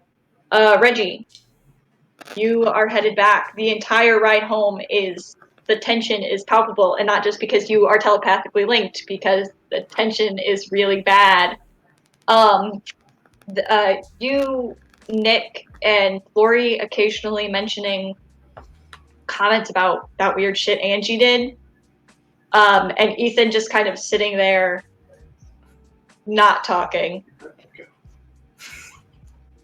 A little suspiciously or uncomfortably. He honestly hasn't met your eye since he came downstairs. Right. Yeah, I mean, it'd just kind of be like, yeah, no, I mean, I don't know what these guys are getting us into, but there's some fucking weird shit going on, and I am holding back some information from them that I found, and I don't know whether I can trust them to tell them that, because they're all, well, I mean, Esther, she'll run her mouth to anybody and everything, and Angie, I mean, clearly something is weird with her, so, I mean, I don't even want to get on her bad side, because whatever she was doing tonight really freaked me out, and Levi, I mean, he's probably harmless, but... But yeah, I don't know, man. This stuff's getting crazy. I mean, I think Levi's family might be involved in this somehow. I'm not sure. I don't know. But we gotta figure this out, and just be careful around all these guys. They're all pretty suspect. When you say the comment about Esther will run her mouth off to everybody, Ethan tenses up a little bit. Doesn't say anything, and then Lori goes, I know you guys are always saying that I'm like watching too many movies that are like gonna rot my brain out or whatever. And like, I get it. Not everything I read is a classic work of fiction, but like, that was like some Buffy the Vampire Slayer season. Buffy the Vampire Slayer season finale shit in there, right? It's an off-brand version. We can't say it online. We can't say it. It's copyrighted. Lumpy the Vampire season. It's a good fucking show. It's canon now. That's what it's called. Yeah, no, there's definitely something like creepy going on. I mean, like, you all felt the spider thing. That wasn't like, I don't know. I don't know what it was, but it wasn't natural. And a lot of shit in that house gave me vibes of it wasn't natural. We should just be careful. For sure. Nick would say, you don't think there's any kind of explanation for any of it? I haven't been able to come up with anything, but... I mean, well, obviously there's an explanation, Nick. I mean, everything has an explanation, but I mean, yeah, I have no clue either. Well, we're gonna have to figure it out. Hopefully, you know... Listen, we got some emails going out. I think we can probably figure out through the fishing expedition that we might be able to find some more information, especially Levi's mom. I know she's connected in this somehow. Did you tell them about like your? No, this would probably be the first time they've heard of it, because I mean we've been kind of around the others the entire time since I found out all this stuff. What did you find out about them? I just know that she was exchanging emails with Coach, and then obviously, you know, the principal and the mayor had some weird stuff going on, and his mom works for the mayor, I think, and yeah, it's like they're all in something together. They're hiding something, or they all have something to do with what's going on here. Definitely, not good.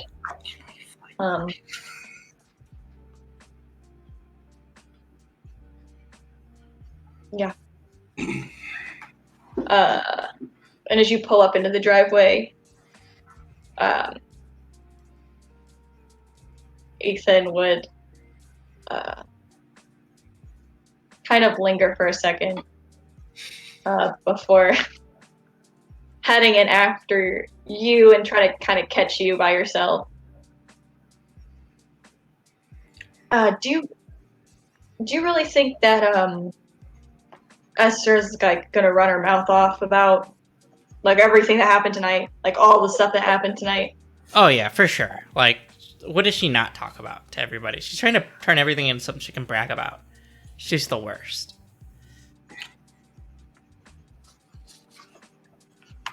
Yeah, so like if like Esther and I like did anything upstairs, do you think that would be going against exactly what I told you not to do? Yeah, that's what I would think.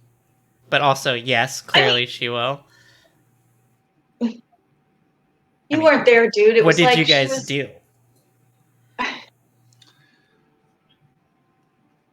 It's a personal question. I mean... All right, never mind. I don't want to know the details.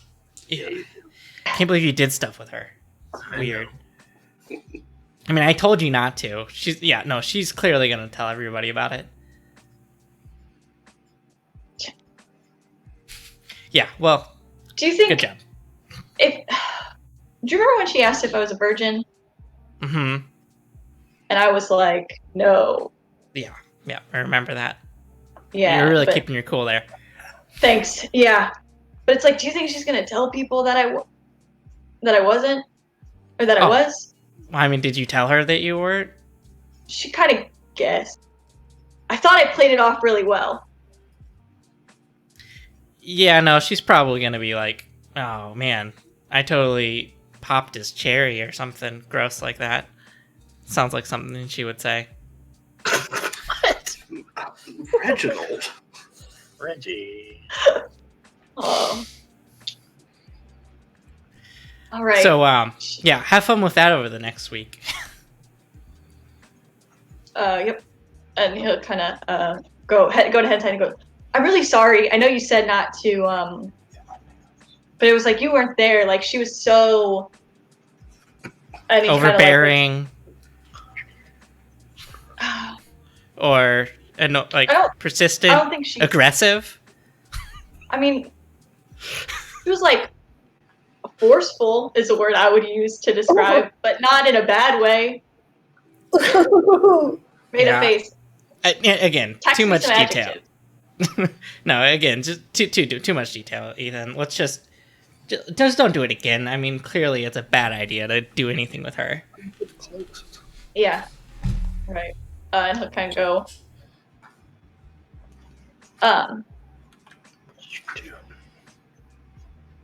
Levi.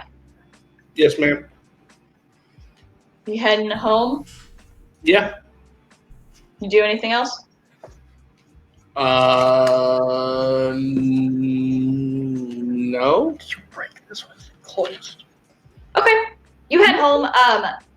Your parents' lights, like you can see, like not like the bedroom light, but like their lamp is on, and you can kind of hear a muffled argument. This is in their room? In their bedroom, yeah. Can I listen in? Yeah, you could kind of eavesdrop at the door. Yeah. Your mom's saying what she did was reckless and underhanded and against any sort of protocol that you've seen. And your dad would reply, well, it's underhanded of Patty to go around keeping this information from her constituents. So I think she had every right to go and talk to Mr. Simmons about it, because there is no reason that they shouldn't know the opportunity that we're missing. Let the people vote on it. Is there something wrong with that? It's not that there's anything wrong with that. It was just the way she approached it, and that she did not get the approval, and she does not have the authority to make those decisions on behalf of, and your dad cuts her off with this, oh, and Patty has the authority to make those decisions. Yes, she does, dear. We voted for her so that she would be able to make those decisions for us. That's how the election works. And then the light would flick off as your mom turned it. There would be some muffled rumbles, but ultimately, nothing else there. Okay. Oh, yeah. If they turn the light off, then I'm not going to interrupt. I'll just go to my bed and go to sleep. Okay. I'll take just another look of the pictures I've assembled, the ones I've assembled the last couple of nights, and the ones I've probably gathered before this, and just kind of taking in with what Esther said about timing and everything I've learned from her, and talking to Angie one-on-one finally. I'm just trying to take all that in so that tomorrow I can act normal, and then I'll go to sleep. Okay. Cool. All right, Angie. The ashes have blown away out your window. All right. And also, since I had a full success, I get to take one forward in completing. How's the wording? Take one forward to addressing them. Like in the future? Yeah. Okay. Like I carry one forward. Cool. So, Principal Debbie Evans blinks for a second and opens her eyes, and heads, smelling of sage and a couple other things, her car full of some of the things that she went and picked up. She approaches the city jail, where there is a holding cell. Inside, she walks up with a key, hands a wad of cash to security guard, who smiles and walks away, and enters where Coach Abrams is sat, looking at his shoes. And she sits, still wearing pencil skirt, nice black heels, collared shirt, her typical little outfit. Heels are a little bit muddy, though, you notice. Takes a seat on a stool across from him. I probably could have got you out of this if it weren't for the little stunt you pulled. He groans and says, you could get me out of this. You could take me up against whatever forces Patty has that she was threatening my family and myself with. And Principal Evans sighs. I would have had a better shot. So you aimed a loaded gun at your child. So, yeah. He groans, mumbles something about the gun not being loaded.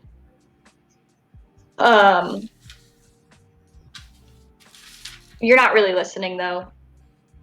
Thinking about something else, noticing things in the room, noticing things about him. Notice he's got his fingernails pressed into his hand. There's a little bit of blood coming out. He's stressed. Kind of gauging that. Looking around. Sighing again. Kind of tired of cleaning up after him. I appreciated your help back in the beginning when these threats started coming forward towards you. I appreciated your help, and I appreciated your companionship. And you hear the hollow and cold laugh of Coach Abrams. He doesn't necessarily appreciate the last comment. But things are moving forward, and they're moving forward quickly, and you couldn't have done anything to stop them or to save them. I don't know why you put yourself in that position. And he laughs, the same hollow laugh again. Says, you don't know why I would go try to save my wife. And you pipe up, a wife you admitted to not liking in the past few years, my dad. The mother of my child, knowing she's in mortal peril, and that I can't explain to her why. You don't know why I might want to go after that. And you press out your pencil skirt, adjust your bun, say, when the stake of the entire town, the place that we've grown up, the place where your daughter is going to grow up, is part of that, then yeah, I understand why you might want to put your emotions aside for a minute, but you've never really understood doing that, have you? You don't get a response from that. So you stand up, lean in, put a hand on his shoulder, which he shakes off. Sorry for what's going to happen to you these next few days. I don't think my sister's going to go easy on you, especially with what's at stake for her. If this had happened the next few days, I probably could have done something. But the timing didn't work out. And for that, I am truly sorry. But I do promise, come Thursday, I will make this a safer place for your daughter to live. He goes to say something, but you're not listening. Still. And you head out, start your car, and drive back home. Punch the steering wheel just a little tight as you notice something's not quite right about your house. Something isn't quite the way that you left it. You open the garage, go inside, everything seeming to be where you put it, at least for now, at a first glance. Make a note to go over it again in the morning. Go to bed.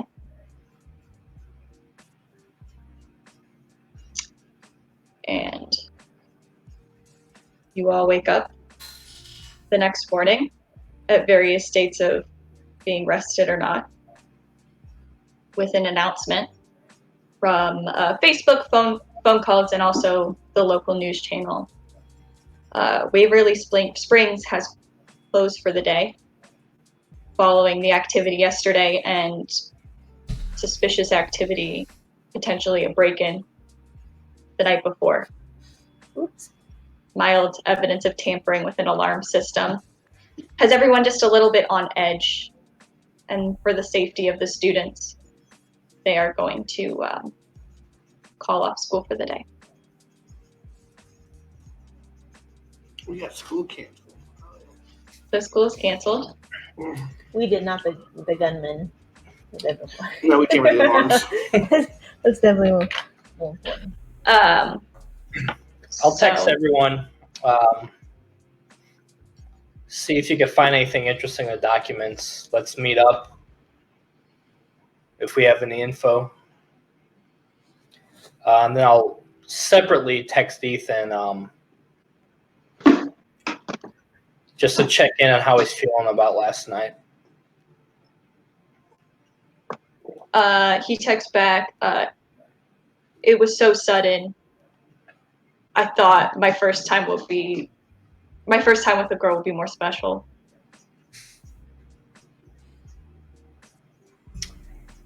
Just text back K, period.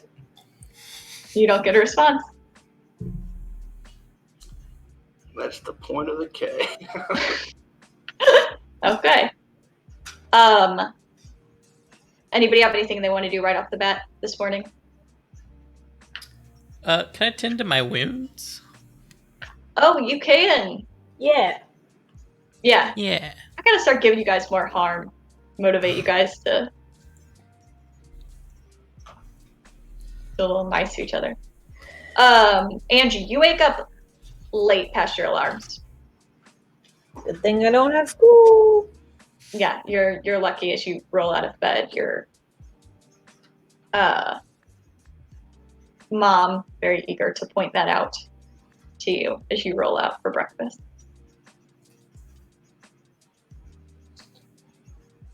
But she's a little nicer on you today, knowing that you went through something traumatic the day before, and has made you some French toast with little strawberries, with cream.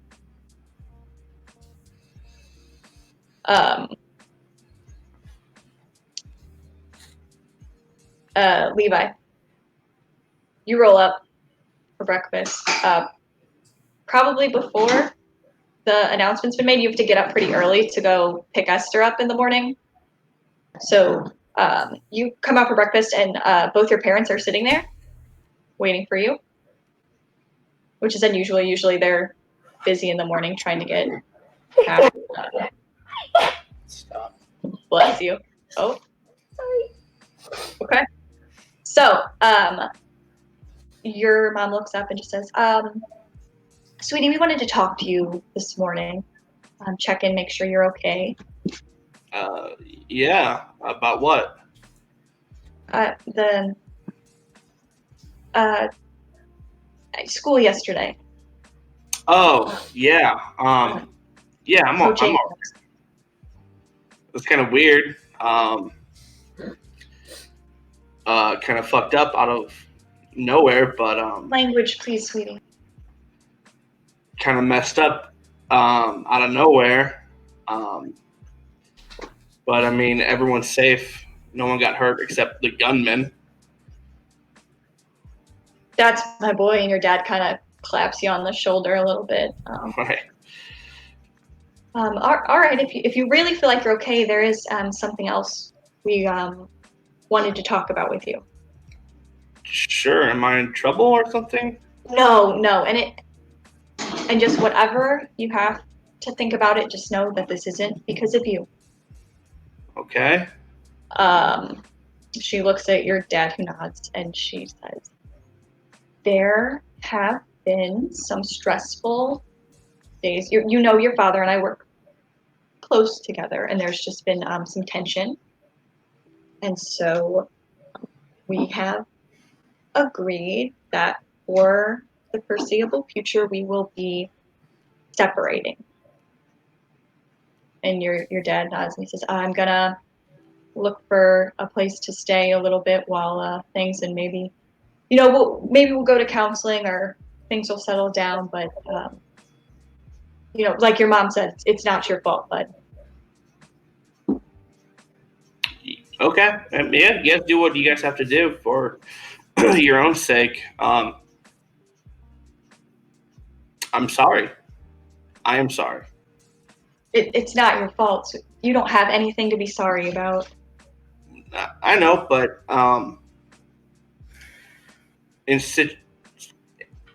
times like this, I think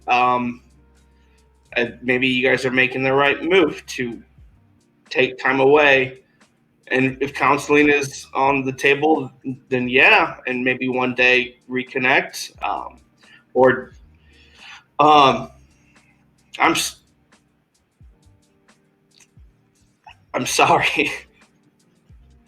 Your mom just kind of gives you a hug, an awkward hug that you've kind of gotten used to over the years when she doesn't really know what to say to you anymore. She kind of resolves by giving a hug, whereas your dad just kind of nods at you, which is Yeah, most I of just your have the interactions hollow at this stare point. going on the entire time. Yeah, so she gives you a hug and all right, and then you saw the news about school today, so if you want to hop back to bed, sleep in, we got cinnamon rolls. Um, no, I think I'm gonna meet with some friends. Oh, which friends? Uh, Are you picking Esther up? yeah. Okay. Is it just you said friends? Is it just Esther or? I think Angie and Oh, Reginald. all right. Well, I'm glad to see you getting branching out. Yeah. Angie mentioned that her grandma has a cabin, so maybe today's a perfect day to maybe help out, fix the cabin a bit. So I Well, might do that. I'm happy that you're going out and talking to some new people and. All right. Well, don't let your mom get in your way. No, it's fine.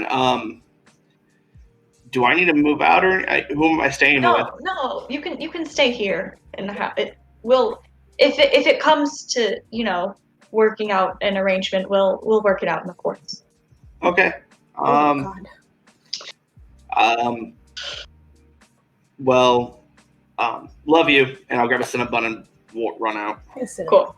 And I'll just like on my fucking walk to my truck, I'm just gonna like try to take in everything that happened. If I assess it right, if I know I made mistakes in that conversation, and so I'm just analyzing that. And Okay.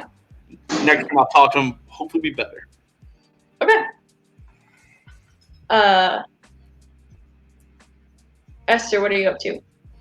You texted Ethan. Is there anything else you want to do? If he hasn't texted back in a few minutes, I'm gonna call him. Oh God. Okay. Reggie, you guys are eating breakfast, and Ethan goes, "Esther's calling me." He's eating breakfast with them. They all crashed at Reginald's place. Okay. On a school night? That's cool as shit. But then school's gonna be closed down the next day. So he kind of drops his phone on the table. It's like she's calling. I'm gonna pick up. Yeah, can I do a roll? I'm gonna try to shame him to kind of shut him down, kind of in front of the whole group. It's like, oh, lover boy's in trouble, and kind of point at him and start laughing, and like have the whole group kind of like join in, just like to really like drive the shame into him. That's Trying to horrible. make him feel Yeah, bad about roll. it. Yeah, roll. Shame this poor child. Yeah, that's a 9. Actually, nope, that's not a 9. That is a 10. Yeah. You can give him a condition. Let's give him the condition cold. I want him to be very cold and short with Esther here. It wouldn't affect his personality. It would affect how other people see him. Oh, okay. So it would be something that you could use to get forward on a roll or something. Okay, then I guess it would be more like Wit. I mean, cold still works. It's just It that does, yeah. everyone thinks he's cold towards. that's the opposite of what I'm probably going for here though. Probably would be like whipped Okay. or something like that. Something that we could like. It's Something like the what kids you're making still fun of say. him for. Yeah, it's basically what I was making fun of him for. So it Just puts call him in a that light. simp and get it over with, dude. Yeah, condition Directed simp. my president. Okay, so he picks up the phone though and kind of steps away from the table as you guys shame him. Hello? Wait, he does? I thought he got shut down. He does pick up the phone?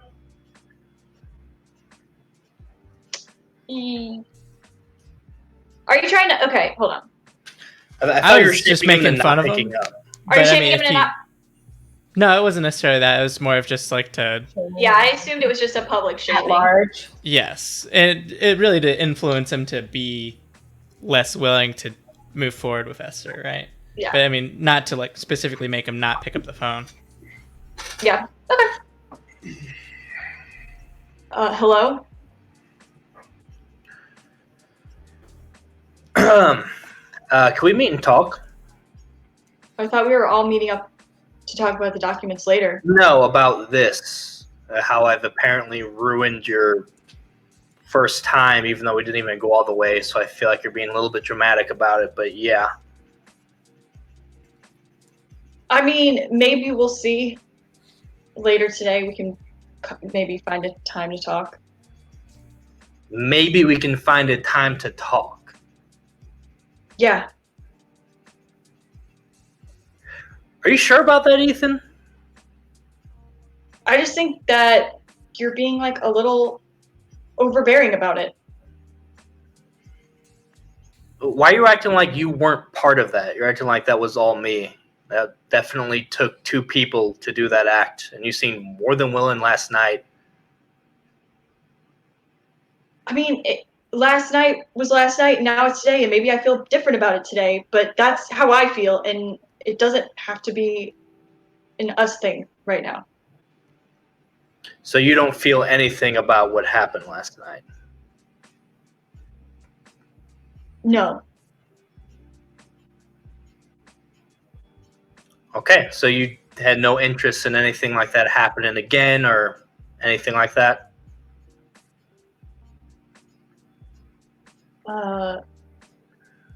No, Esther.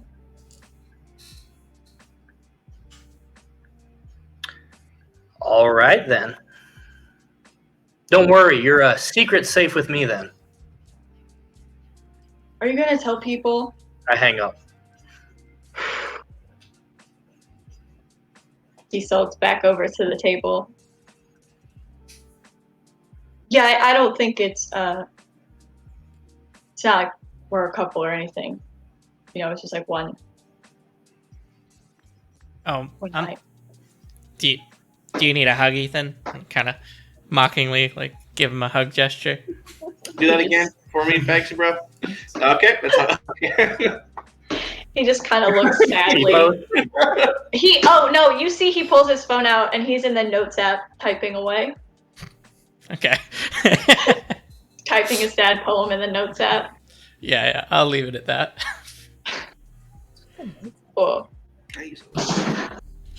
Is there anything else you wanted to do this morning? Anyone? So I think we would start to set up a monitor to see how many people we get with the fishing expedition, and also checking pretty regularly for if we catch the Levi's mom. Especially because people are like checking because they hear that school's closed. They like see that email. You get a lot of people clicking through, so you get probably half the junior class so far has clicked through. It's a small class, but it's a good chunk of them. Yeah, I'll kind of take a screenshot of like a list of emails that have responded, and then just kind of send that over to Amber. Be like, working like a charm. Kind of just in the text. She sends back the 100 emoji. And then I'll just kind of text back. We'll be in touch later. Okay. Do you send anything there's like you're just texting privately to Amber, you're not sending it in like the group thread? Yeah, it'd be just to Amber. Okay. Amber would send in the group thread, like the screenshot you sent her, and all of you would see this, I guess, except Angie, who no longer gets notifications for it. Would just say nerds are on it.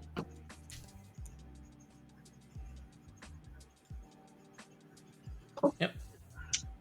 So you guys have your plan to meet up to go over the documents. Is there anything else you want to do before that? What kind of stuff would you have grabbed if you went to this room with like old stuff, new stuff, file folders, books? What would your instinct be to grab at just a moment's notice? I grabbed what I grabbed. Yeah, Stuff. you're good. I grabbed anything that looked kind of witchy. Which stuff? Okay. Yeah. Okay. Esther, what would you have? I didn't grab anything. I grabbed Oh, the yeah, cat. no, yeah, that's right. You got a cat and you went upstairs to put stuff away. Reginald, what would you be?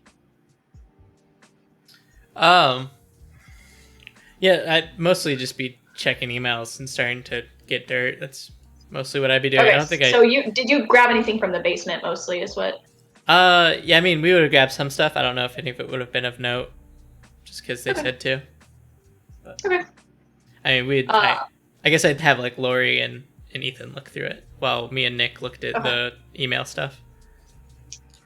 Okay, cool. Yeah, I'll just send a text to everyone just to go over your stuff.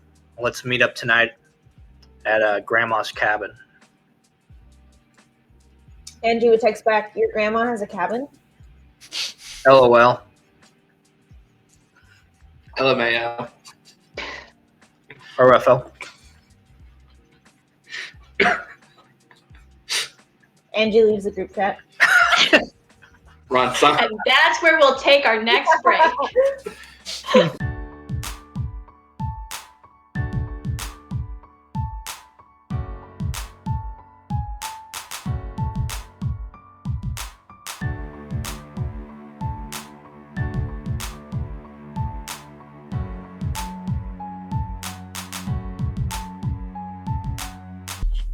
Welcome back. Yeah. Just woke up. School is canceled. And you guys have agreed to meet up later today. So Tonight. you're heading out. Before said you tonight. head out, Angie, you get a text from Abigail that says, "We really need to talk." Yes, we do. I text back.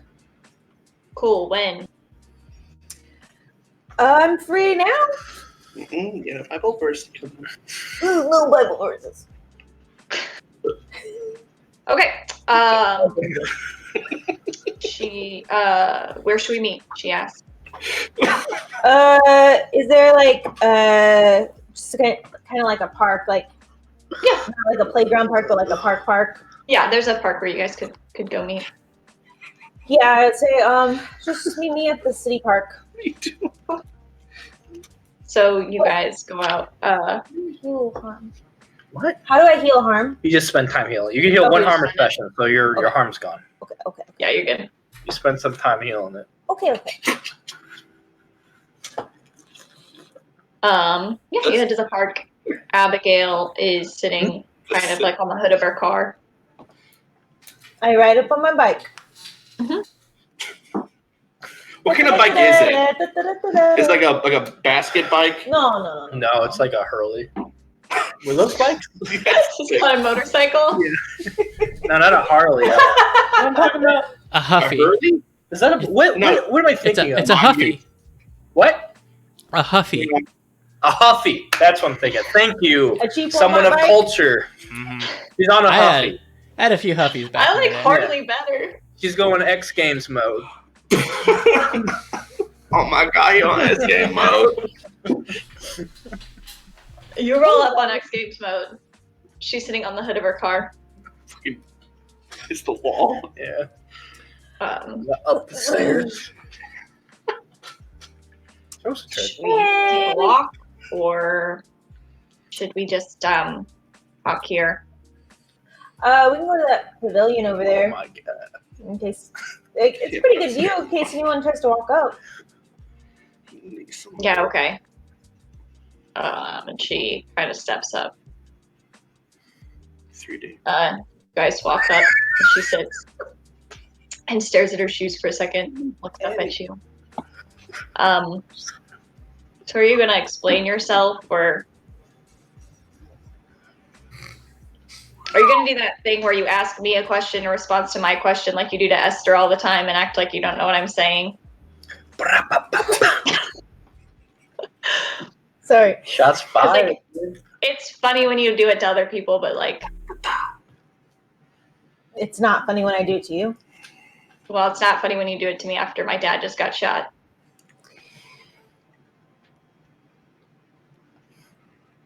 She act like her dad didn't just pull a gun out. I was deciding how Angie Oh, my dad got shot. Oh, the dude who brought a gun to school? Yeah. Dude, let me in there. Dude, go excuse me. I don't think it's probably very funny with anything your dad does. So No, I you're won't give you a question back. you're right.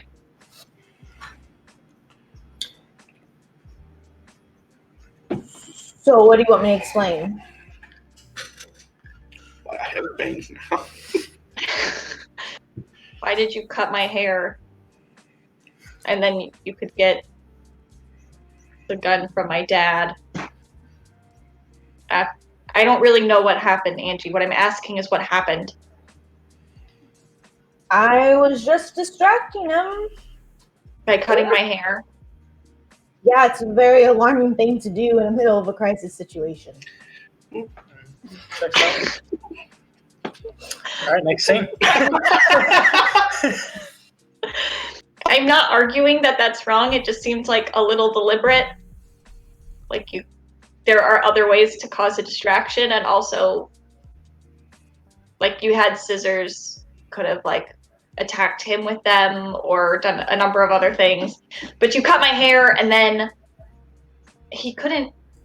I don't know what you did to him, and I'm not mad. Whatever you did, I appreciate it and thank you. And honestly, I don't know what would have happened if you didn't. I just want answers. Real answers, Angie.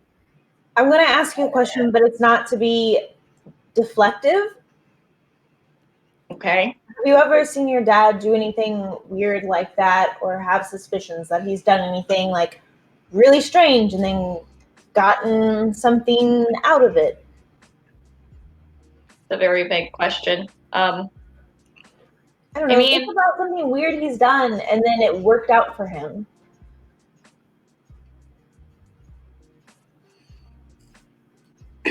Like he's gotten someone to do something that they didn't want to do, or maybe it's been. Shut the fuck up, Christ.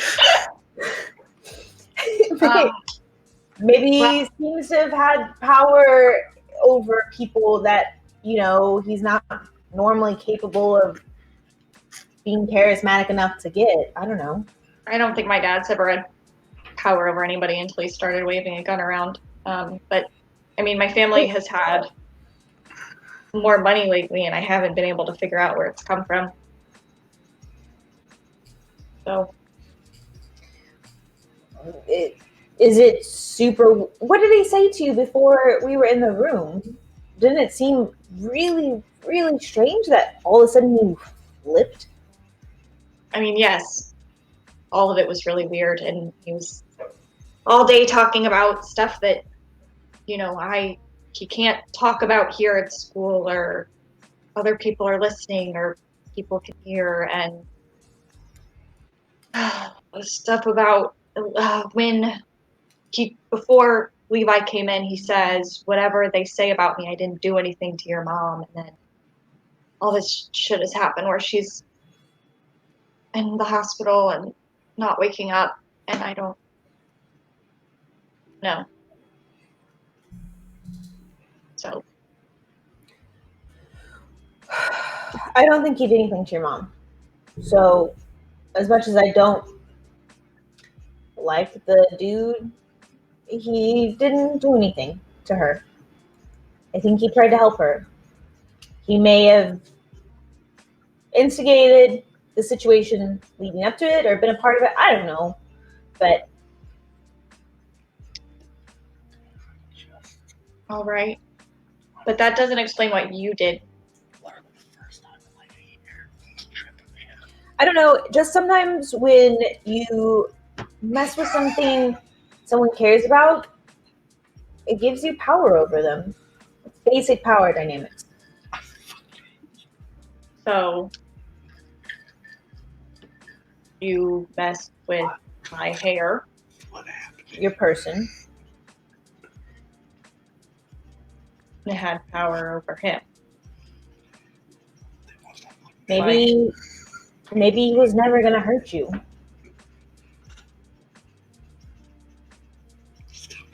Yeah, but there was a bullet in his gun, Angie. I appreciate the like forgiveness message or whatever you're trying to come up with, but I'm not giving ship you a sailed. forgiveness message. I'm talking about the truth of things, and I don't know what was going on with the gun situation. That one's beyond me. But I think he was trying to save your mom. I don't think he was ever going to hurt you. And maybe you should visit him in jail. Ask him these questions yourself. Seems pretty open to giving the answers to other people around him. So, Could you teach me how to do that? do what? Have power over somebody?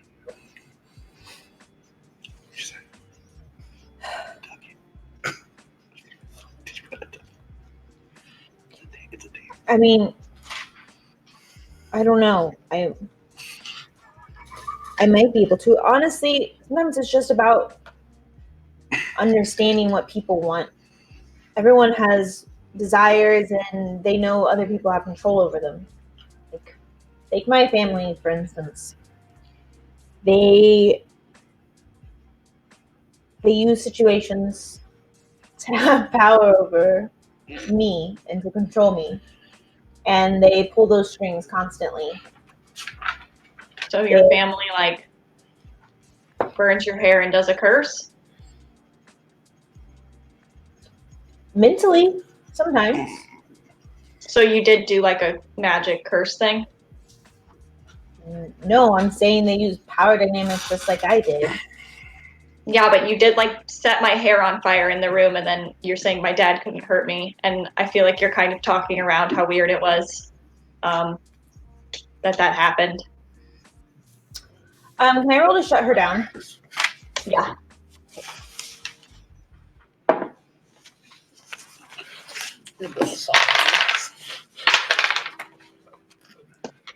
She just rolled 12 dice. It fell off the table. I caught it, didn't look at it, rolled it. Okay, so that's the 7 and the 7. Okay. That's a partial success. So I have to click my thing. To shut her You get, down. yeah. You come across poorly, and they give you a condition. Okay, so what are you saying to would shut her down? Yeah, if there's a string, they have no strings on it. I think she's gonna get like a little bit annoyed, and it's not a side you see of her very often, but there's like an edge to it, and honestly, Abigail, I told you to talk to your dad. He's a part of all of this, and that's not my problem to deal with. I saved your life. Get over it. You're gonna get a string on them. You're gonna give them a condition. You're gonna take Do I them get to forward. choose? Yeah. Mm-hmm. Come across. So they give you a condition. So what And they give condition you a is Angie condition. getting? And then you. Angie's choose gonna something for get- that. No, on a 10 and up, I choose from 1 below, but on a 7 and 9. Choose one from below. Oh. Yeah. Oh, okay, cool. Oh. Yeah. So everything is a success. So even a partial success, it's really a full success, but with a consequence. I'm gonna gain a string on her. Okay, you have a string on her. Wait. Okay. I'm gonna take one. When you take one forward, you get a +1 your next roll against her. Yeah, I'm gonna take one forward then. Okay. Going forward on that. You are going to get the condition dishonest or liar, whichever one you prefer to write down. I'm gonna use that. Fuck you, Zachary. You're not here. I thought that would be a good one. Doesn't matter if he's here or not. Just imagine she pulls it down now. She goes, "Your dad."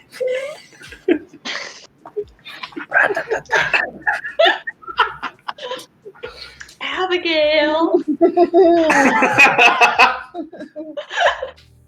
Dad's a bitch.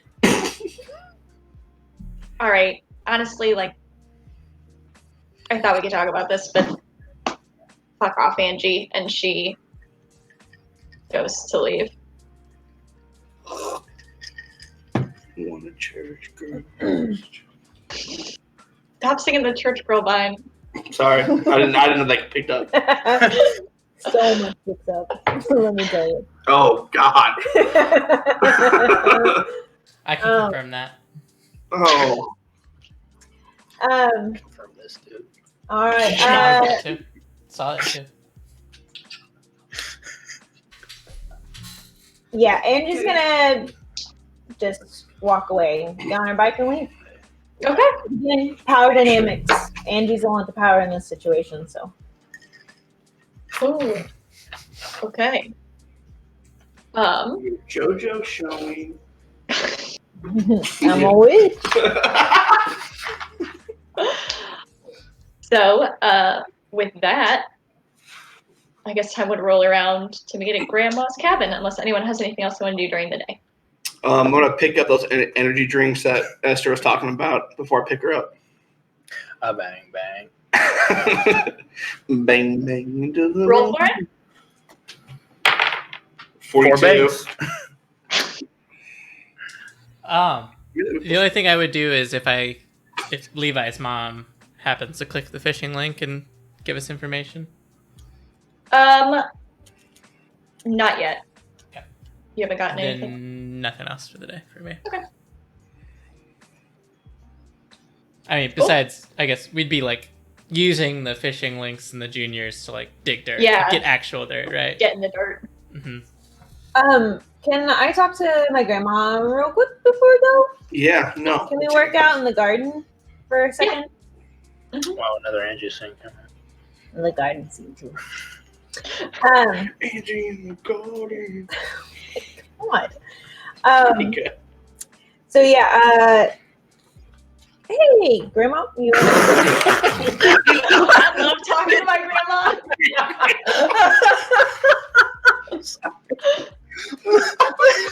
You know.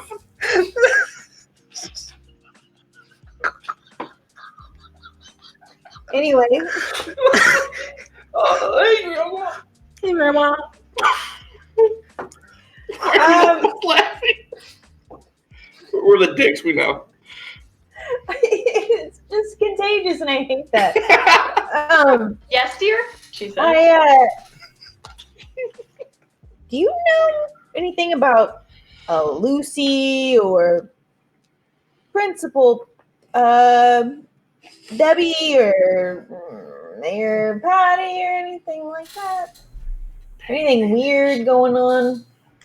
Like a French myth or a French ghost myth with the Pandora box? That was a long list of things you just asked me. Yeah, they're all weird. The best things usually are. Okay, let's start. Or like maybe like a Madigo? A bunch of Like Madigo? like a little 35? spirit? Yeah, like cat kind. Yeah, I know about them. Have What you? about if a seen lot one? of them lived in my principal's house? Oh, Debbie's still practicing then.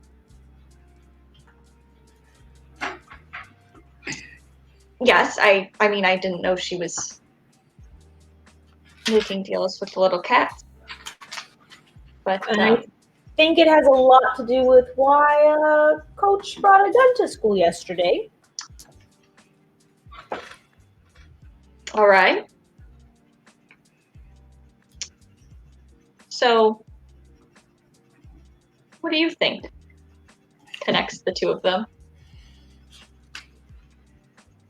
I think they're maybe trying to dig into the town history and went down a mystical rabbit hole of some sort. I don't know. So you mentioned Lucy. They found the box. What box? The little demon Pandora Doomsday box or whatever. That box. Yeah. Okay. Yeah. Well, We have it. all right. Interesting. There are dangerous spirits out in these woods. People who want to control them. It makes sense that the Evans family would have their fingers in that honey pot, I'll say. But Like in a good way or a bad way? oh, I don't think anyone needs to be trying to control all those things, but it probably keeps things a little safer around here. But if Debbie's going through the trouble of digging up boxes and making deals with the little devils, then she's probably trying to make a move beyond what her sister has done.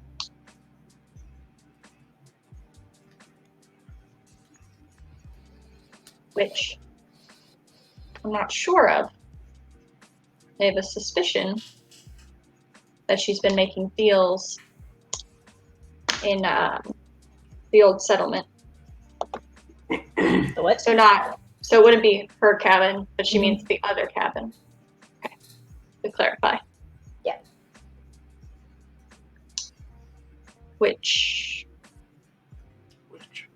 if I remember correctly, all those years ago, her father did.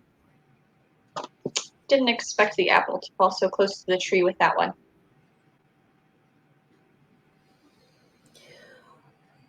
Okay. Well, Does that answer your question, dear? yeah, I guess. I'll figure out When more later, I'm sure. Comes to what Patty Abrams is up to, I have a bit of an ace up my sleeve, as you know. And she chuckles to herself and goes back to gardening.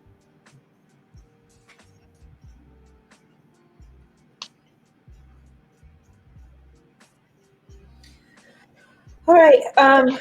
Do you mind if Levi and Esther and Reginald and I meet in your cabin to discuss what's going on? You want to bring Levi to the cabin? I don't want to, but Esther,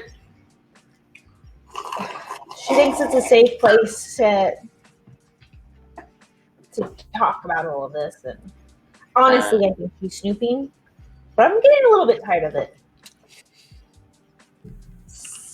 I don't know how much more of that I can deal with. Give me, and she starts quickly cleaning up herself. I'm gonna run up there, just tidy up a bit. I wanted to talk to you about that just in case. Yep, I'll tidy things up, and you guys can head over when I'm out of there. And he mentioned fixing things up. There is a leak on the south side, the roof.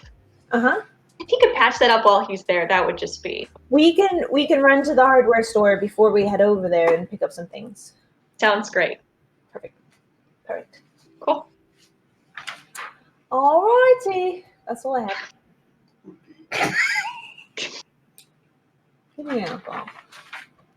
All right. Time to go to the cabin or to the hardware store. Yeah, picking up Esther. Before that, Oh, God. Oh, Lord.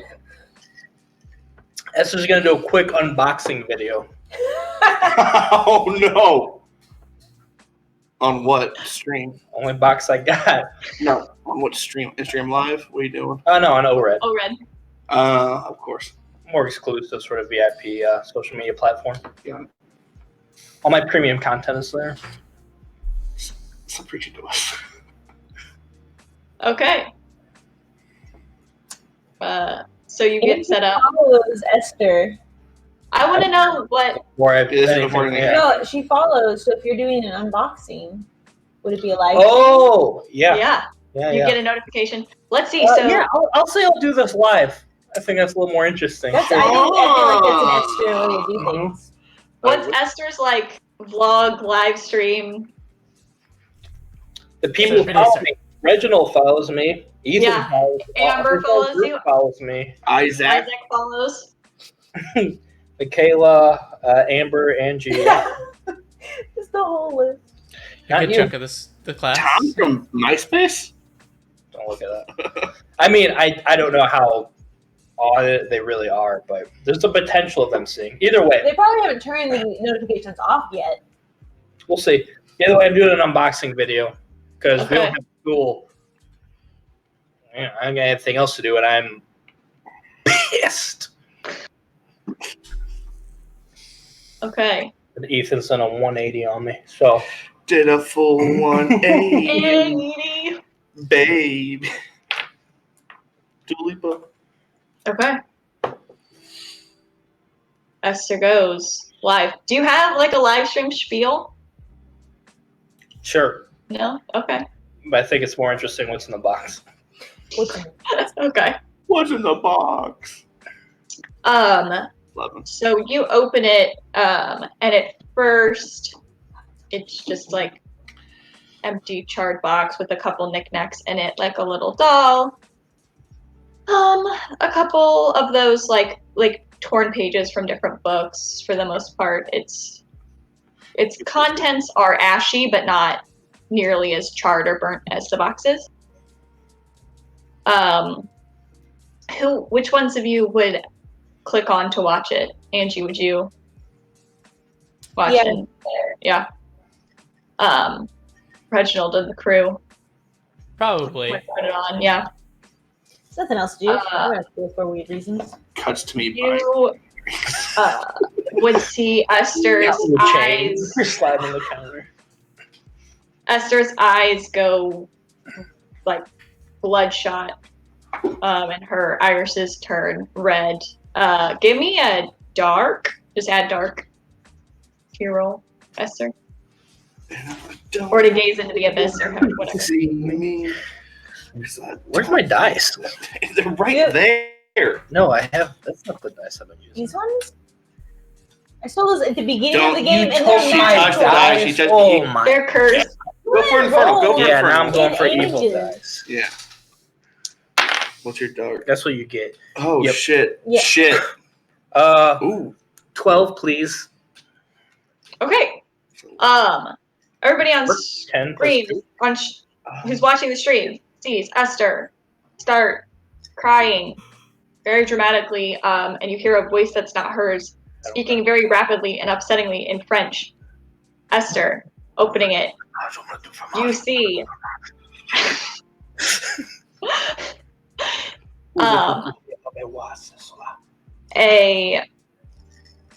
a house up in flames. You know that you, Lucy, have set the fire. You are pretty sure that your husband and his mistress, or one of his mistresses, is in there, and you're glad of it. You yourself are tied to the house, and you know that you might come out of this protected. You hope you will, like St. Lucy did. And you hope that God will have mercy on everyone's soul. But you know that once this goes up, the forest will belong to the monsters of your childhood and all of the stories that your mother told you to behave. And out of the corner of your eye, you see your husband escape, followed by his mistress, and you spit towards him, angry that he somehow got out.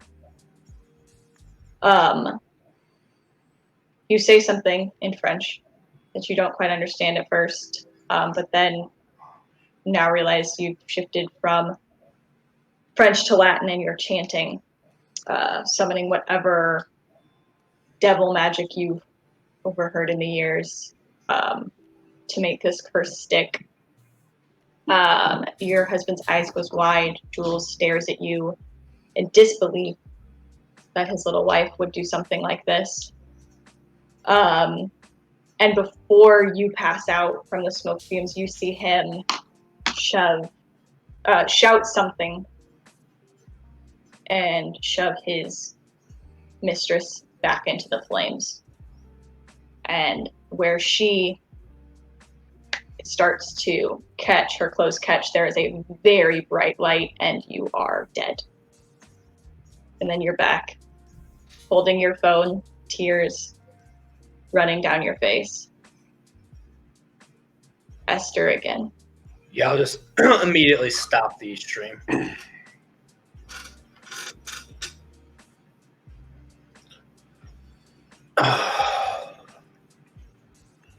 The cat is circling your feet. I'm gonna kick at it. You kick the cat? I'm gonna kick at it. Okay. Shoot away. Hisses at you. It does nothing else for now. The fuck was... First thing I'm gonna do is check the video to see what that actually looks like. Mm-hmm. You see yourself, the same thing I described. Like chanting and crying and pretty creepy. Yeah. Delete. No, yeah, I'm definitely gonna save that. Unboxing, gone wrong, gone supernatural. Oh, okay. Or blah blah blah. Yeah. Improv. Uh, Blah blah blah. follow for part 2. Oh my god. That's good. Yeah, little like shivery. Clearly, something just fucking happened, but like that's a whole different genre that I haven't even tapped into yet. And I don't know these people. Esther doesn't necessarily care about other people, especially random names that people in the past. Yeah, so that'll happen. She'll take a few moments and check to see where Levi's at on his way. Yeah, just wait it out. The truck pull up. Loud Okay. engine. Okay, yeah, that's about all Esther's gonna do with that. I'll bring the box with me. You get a couple messages from Echo. That was insane. When's part 2? Just like very supportive, encouraging it. Yeah, I'll be like, honestly, wasn't even faking that. I don't know if like I inhaled some weird old fumes or something, or I've been hanging out with the church girl too much. I don't know what the fuck that was about. She sends a link to that like sarcophagus full of goo that everybody on the internet wanted people to drink. Yeah. And just like, Yeah, I mean, like this could actually be huge. Like, I've been really bored with all this whatever mystery stuff's been going on. It's about people who aren't even around anymore, have no connection to me or my friends, but might be able to spin this into something. she says, keep chasing it. She says first, though, and I'm just going to send that picture of Ethan. Don't know what happened there, why he's suddenly being so weird. Gonna get to the bottom of this, the real mystery.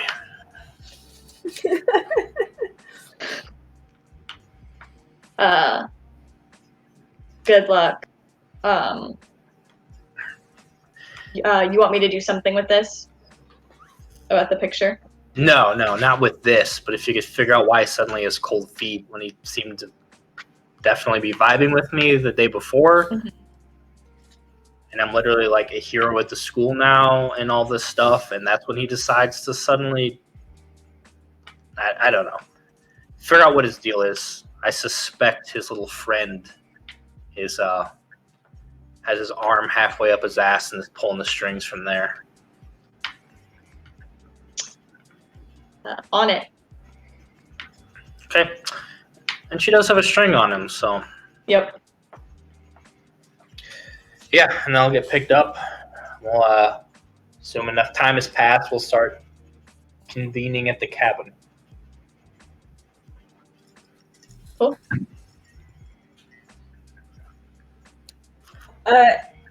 Angie would ride her bike. It's a long way, but she would leave. Other Angies. She would leave early, get a little relaxation after an abnormally tense situation for her. So, Mhm. Do you have something, Levi? No, I'm gonna keep the game going. Okay. You think his Uh, not mine. abundant scenes. So you get up there as your grandma's kind of leaving. She's got a leather bag full of stuff that she's cleared out. Gross. It's all yours. Um, Thanks. and Angie kind of hangs out outside in the trees, enjoys the cabin as all the rest of you roll up.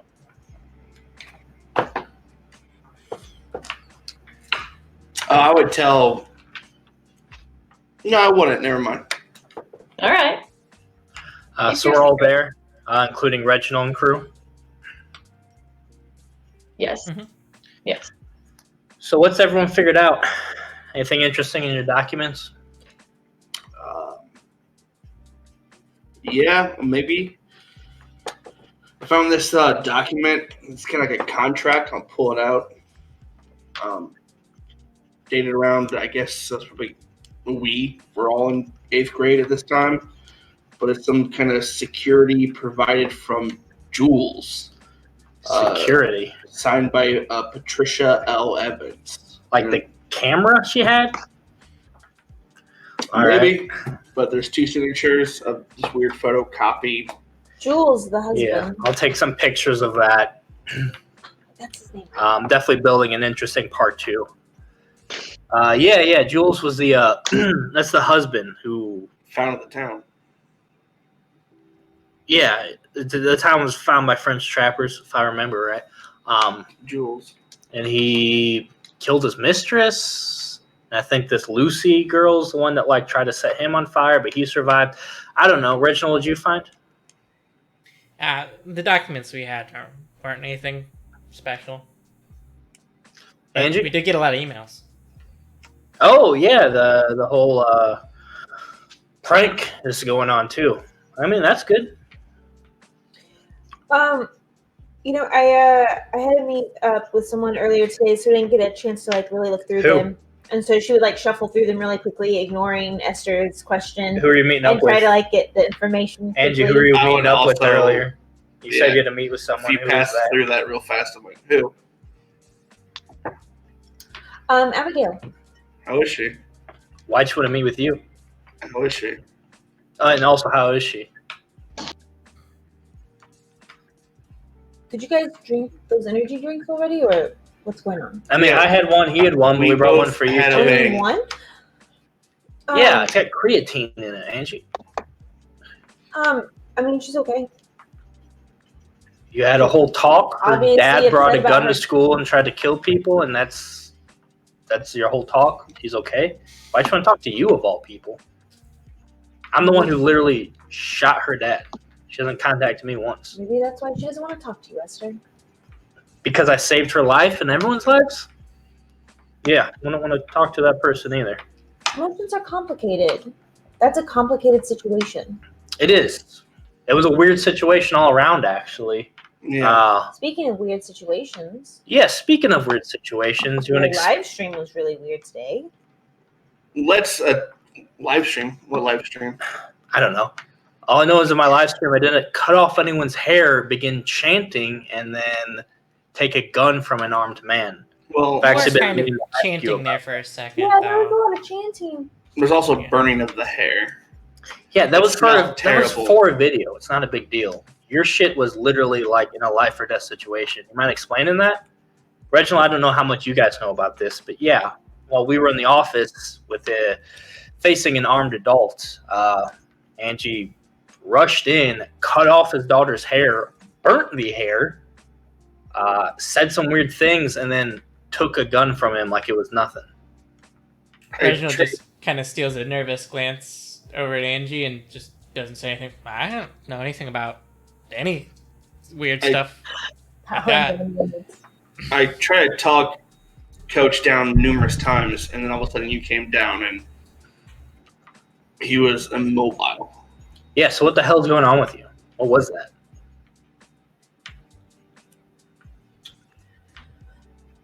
I don't know why this is such a big deal to everyone. Because a lot of shit's going down in our fucking town. That's the weirdest. Like, we're reading a lot of weird things that happened. The only thing I've seen that's weird was you. Well, I mean, I saw something pretty weird on your live stream, though. So What is this live stream that they keep talking about? I literally And like. you would pull it up on our phone so you could see the Yeah, video. I just started chanting gibberish and. Is it a filter? her eyes went all like bloodshot. I don't know. It was either really like a really desperate grab for attention, or something really creepy is going on with this box. There's nothing desperate about. I mean, you can see how many views I've had on it, so It was effective, I would say. just a show?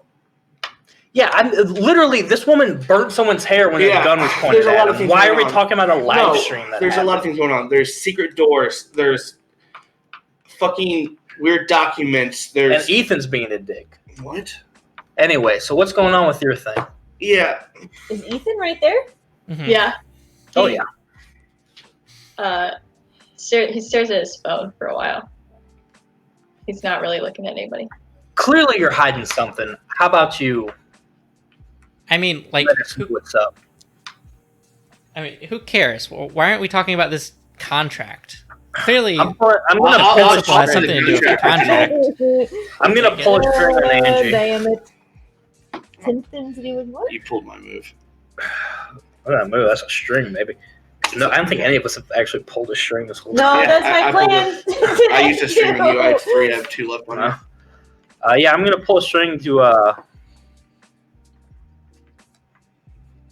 tempt you to do what I want. So you'll get XP if you were to share something about what the hell's going on with that situation specifically.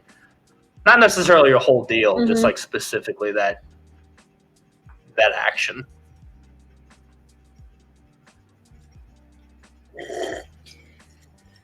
You don't have to. No, I'm good with that. I'm not sure like of the details, like how far I have to go into them. Whatever you're comfortable with. I mean, it's kind of what I told Abigail, like Oh, hurting yeah, something that they cared about it. You know, it gives me power over them. What do you mean gives you power over them? They just I understand like social power over people. Trust me, no one gets that like me. But I don't understand it's literally whatever you did. That wasn't normal having power over someone. Unless you're talking ghosty shit. And you literally randomly brought up ghosts yesterday too. because it seemed like ghosts. This is not about ghosts. It's about using things that people care about and using them in a way that allows the person to have a power.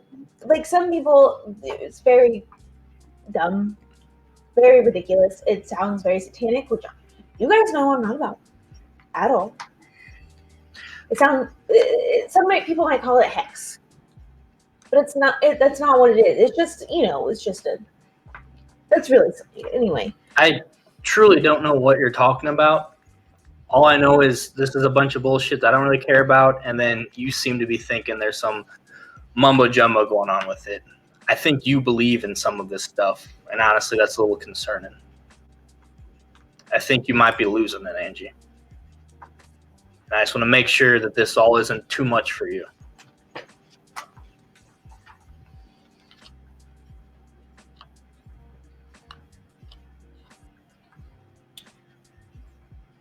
Angie, why are you looking at your sheet? Do you What? feel like this is a moment you should roll to keep your cool? yeah, I was Roll. either gonna do that or lash. I roll. Oh, God damn. that'd I be was gonna good. lash out verbally, but Lash Yeah, out I might physically, do my that'd be good. Eyelash. oh, never mind. I should have said I was gonna pull a string on you beforehand, but I forgot. You still can. No, I rolled already. Why not pull a string? I mean, I guess it's up to her. I mean, it doesn't really. I mean, keep my cool is not really something I want to pull a string against. That's When something you I want. lash out physically is when you want to use it. Yeah. When I shut down you in a second, that's when I'm going to use It's it. gonna be Okay, pass or so- fail. No, okay. I would rather fail this one. It's a 7. So partial success to keep your cool. Okay. I upgraded my Oh, cool it's a stats. 0. Yeah, so you passed then. Yeah, Okay. unfortunately, I wanted to. So There's- so your actions are going to leave you vulnerable, and you could choose to back down or go through with it. What are you going to do? What am I backing down from? The MC will tell you, it says. So I was mostly having you roll because this seemed like a time where you might hit your darkest self. I would love to. Because she's challenging you and saying you're crazy. So ultimately, with the darkest self, you will hex anyone who slights you. That's the witches. Mm-hmm.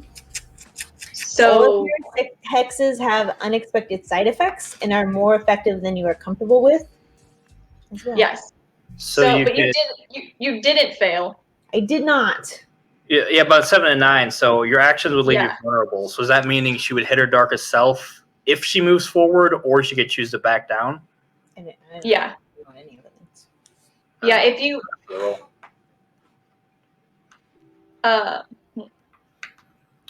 So essentially, you're presented with some things like if you don't back down from this, if you pursue, there's something's going to happen, which is up to Yeah. you. And You get to choose. Okay, I'm going to go through with that and take that consequence, or I'm going to back off from this whole situation and sort of crumble. So Esther's essentially telling you you're crazy. You can accept that, or I can hit show your her I'm darkest not yeah. with my powerful hexes, and that's what I choose. Ooh. So you'll enter your darkest self, but not accept that you're just being called crazy, and being labeled as such. Yeah. Yeah, I would say it would be like you could enter your darkest self, or I'm giving her two bad things, but take a condition. I guess that Esther would be giving you would be how I do it because it's not you can't really win in this scenario. Angie would think she's winning by taking Okay. her darkest self. That's what I would like to do. Okay, go for it then. She has taken a lot of like verbal like smites by Esther the past few days, like publicly as she's like tried to help her, and she's just done. So let us begin.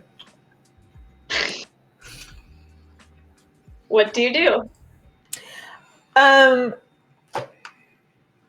She's going to look at Esther. Mhm. And she's going to pull a locket out of her pocket. Ooh. Yeah. She's Yeah. gonna the lock in the box. rip the chain and throw it in the dirt. Oh. And she is going to she's gonna cast Wither. Okay. And she's going to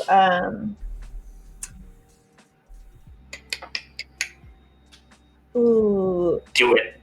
I'm trying to figure out which sounds the best for Esther. She's gonna give her buck teeth like a horse. Oh, shit. That's good. You're a mean girl. That was brutal.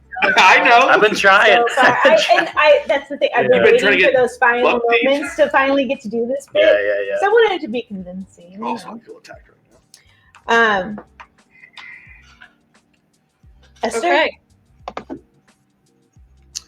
How the hexes work? Does it just happen? I get to roll for So it. that starts happening. First your teeth grow. all of Oh. your hexes, you hex anyone who slights you. All of your hexes have unexpected side effects and are more effective than you're comfortable with. So I don't know if I need to roll for those hexes How's the actual wither hex work? You just get whatever, like, You roll dark, but if my hexes all are stronger, I assume they work. They don't have like a if you roll this, then this. I just didn't know if there's a roll attached to that. I have to roll to hex somebody. Not to get that specific hex.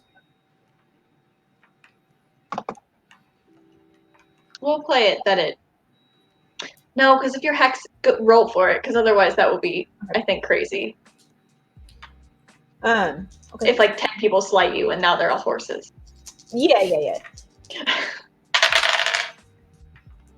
Whoa. And I'm a full horse. I'm using one of my strings, so Yeah. That's you roll box cars. 4 and 15. Burst Okay. horses.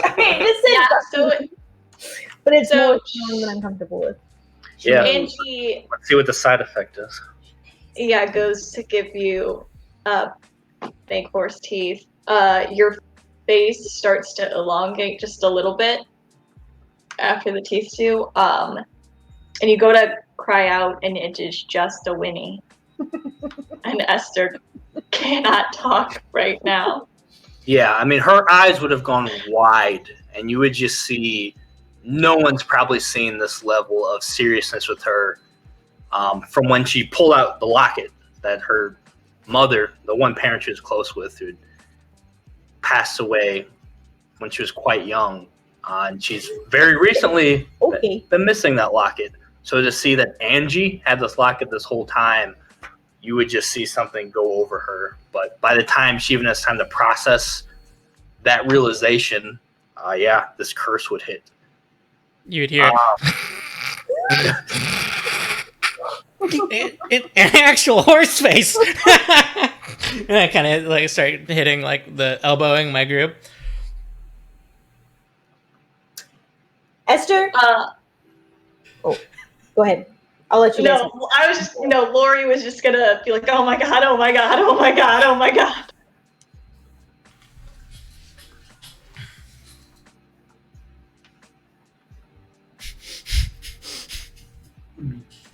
Okay, a lot of things has happened.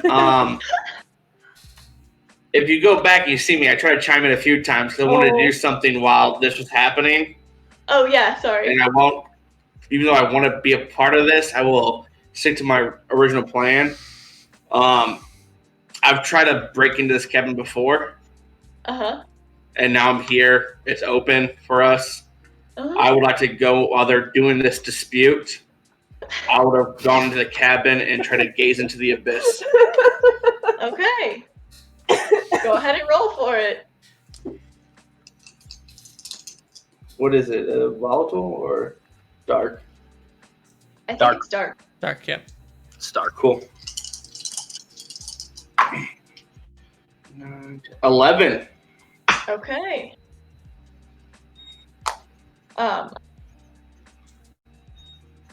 You gaze into the abyss and you turn and look. There's a shelf in the corner, and there's nothing on it right now. It's cleared off.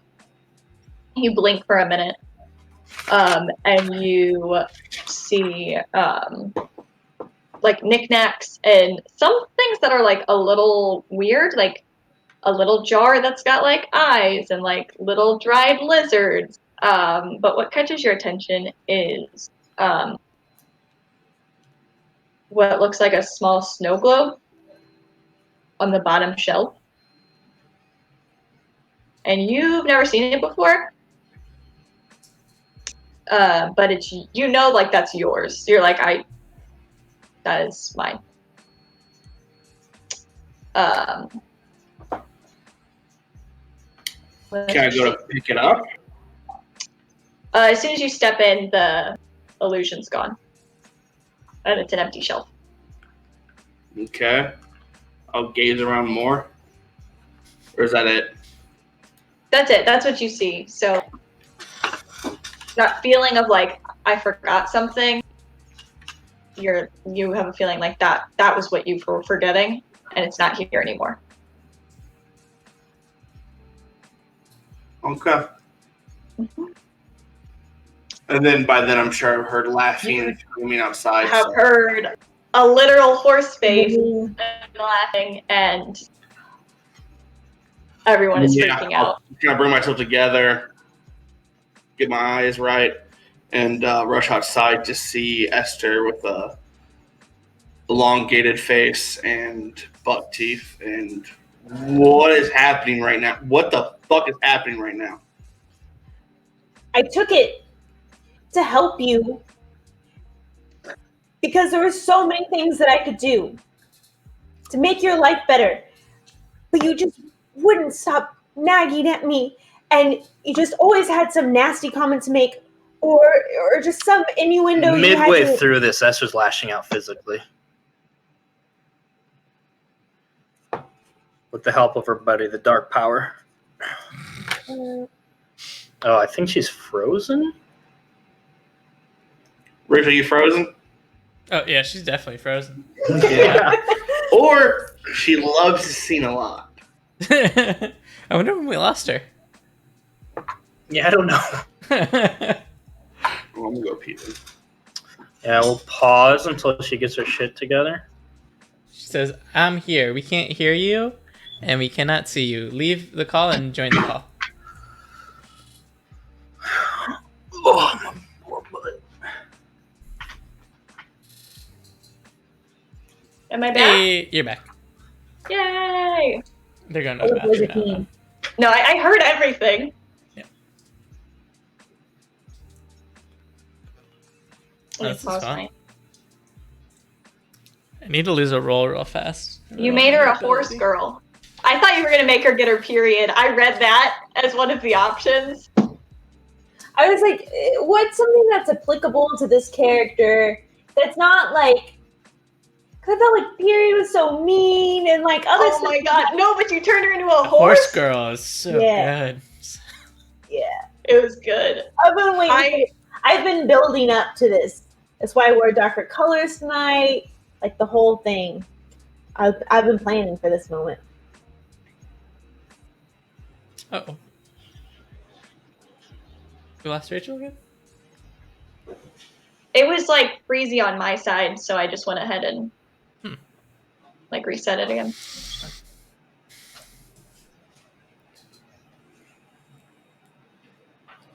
Is he sitting outside? She back? No. No. Yeah. Yeah, so super sad. Might be taking longer. I have to make a note to herself to edit this and Yeah. the beginning. Oh, it's Squiggle. Sorry. Oh, Oh, perfect. this is good timing. He can come right in. You just make it Taco Bell? Dude, fucking sick. Yeah. We just had to pause for a second because the video glitched. Yeah, but you want to come upstairs now? You're still at Taco Bell? Oh, God damn it. Hey, Mike's okay. muted, right? He can't hear us. Go ahead and get it. I and then miss his when you smell. get here, I'll You know what I'm saying? text you when we're done, I There's guess. something about him just charming and handsome, and I'll never touch his face. Don't His worry. musk is just, Don't worry. oh god, it's so good. But Yeah. Come back on. Yeah. yeah, I'm just happy that he can't hear me. All right, bye. I'll unmute it. What's up, Mike? What's up, Mike? Why do you call? What's happened? No, he said he was waiting What's up, there Mike? to get it so he wouldn't interrupt the stream and it wouldn't be cold. Can you hear Tuzi right now? He didn't want it to be cold for you guys. What's up? Rachel, can you hear Tuzi? It looks like he's talking. Too many people yelling. I heard him say something about your musk. When we're done. It's Yeah, I fine. heard that. That was all normal. Mute. Dude, I heard him just hey, say the word mute. that's He my knows favorite it's not a Pokemon. voice command, right? mute. You too. All right. Mute. Lashing out physically. Fuck. Fuck, that's bad. All right, All right, lashing out physically. lash out physically, please. Okay, we're back. Flashing up. Mhm. Dark Power? Lash out with the dark power. When you said she's frozen, I thought you meant Angie. We did that. Damn. So I got to add a 2, so it's a +1. 11, please, which is, I think, 5 harm. I don't think so, but Angie comes in just fucking, by that I mean Esther. I think Okay. a 10 She plus has just horse means now, too. that She just does a kick. No, I think that- Esther will just lose. Like Lieutenant, she touches her face a little bit, and either one of these things would have been enough for her to. She comes from a family that never been able to really process their emotions or feelings, and yeah, she just fucking goes full farm girl and just tackles and just starts punching at Angie. So okay. She can't react. And she takes harm. you choke up momentarily. Okay. So yeah, you guys see not only magic happen with Angie, but you see. Well, I walked out with you already having a horse face and stuff, so I'm very confused. Well, then she got halfway through her explanation and Yeah. she did it, And yeah, I'm and now I'm on Angie punching her in the face. running to separate them. Okay. Good try. Roll physically, I guess, to separate them. Do you have to roll physically to do that? Or is Yeah, it I'm not trying to like harm them. It's so. just like the action of it. That Yeah, works? but if I'm not gonna let you, I don't know. Yeah. Sure. Try it, bitch. Don't need I to see try. that negative. I'll I see succeed. that negative. Yeah, that's what I thought. It's a 4. Yeah, you go over there. You try to pull her off, but She just Esther's wouldn't. going for it. You hear Ethan shout, "Can you fix her?" at Angie, who's getting like her face punched in. Ethan sucks. I looked at Ethan like, what the? sense? Get in here! Help me! Yeah, he'll like come over and try to help, but he's got spaghetti arm, and so Noodle arms. yeah. Is anyone else on Reginald's? If no one else on Reginald's crew is doing anything, I'm gonna keep going. I'm gonna plead to Esther. Well, Stop. you just failed. Okay, So well, I would probably send the crew in to stop this. Okay, yeah. Reginald Nick, definitely likes Angie more than Esther, so he'd want to like help out and protect Angie a bit. Okay, yeah. Just for method. although one of them's clearly a witch. Yes. Which I he hope already Reginald knew. by being a witch. So. Yeah, I already knew that. Yeah, no. Yeah, so so I'll be everybody like, goes kind in of to emotionally. try All to right, break it up. get her, stop, and then kind of move over to kind of separate them.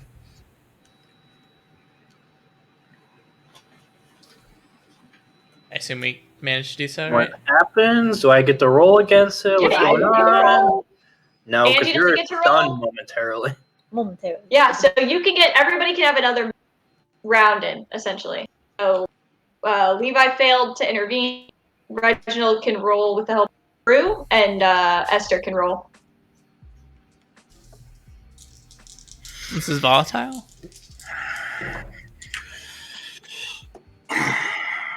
I've got a 10. Okay.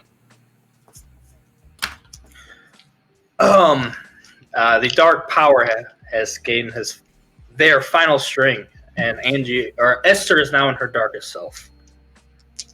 Okay. With an 11, so for another attack. Okay. Another harm for you, Angie. With your success, I start to after she gets another hit, kind of pull her back a little bit. Okay. So 2 harm on Angie, I think, at this point. Mm-hmm. 2 more to go. Yeah. I would kind of chime in at this point. I managed to separate him a bit for the moment, and be like, "Yeah, Esther, chill out. Like she can fix it. Relax." chill out. She turned my friend into this. Yeah, and she Why do you- deserved it. How is this normal for you? Yeah, well, she like removed some weird hex on us earlier. Oh shit! Sorry, we weren't supposed to say that. A hex? Yeah, the freaking principal's place was cursed. Everything we touched was trying to attack us. And she removed it? Angie, what the fuck is going on?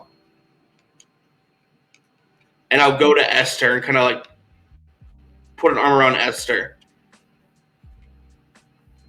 Angie. Can I cast again or no? What are you trying to do? I'm gonna do binding. Oh yeah, you can do bad hexes. Yeah, it's just so the person can't physically harm others. Yeah. Okay. We found the big bad. Oh, can I? Nope. I rolled already. Can I pull a string? That's what I meant to say earlier. But I'll be fine if I can't pull a string. I think you can pull strings afterwards. No. I'll roll. It's totally fine. Okay. So I got a 8. Okay. So glitched, and I guess it's glitched more than usual. So then the casting does you 1 harm. The hex has weird side effects. It triggers your darkest self, which I'm already at. Is this happening before I could do a thing or simultaneously? This would be the same time. Can I punch Reginald before this takes effect? Yeah. Got him. But this will have a drawback. So Reginald take a harm is if his people pull me off, I'm just gonna hone in on Reginald and just fucking straight arm him right in the nose. Or probably his fucking glasses. This piece of shit. But they learned something about my true nature, gain a string on me. You decide how bad the harm turns out, or become I'm already my darkest self. You know what? I think this would be an interesting time for Reginald to learn something about the true nature and get a string on me. Mm-hmm. Do it. Okay.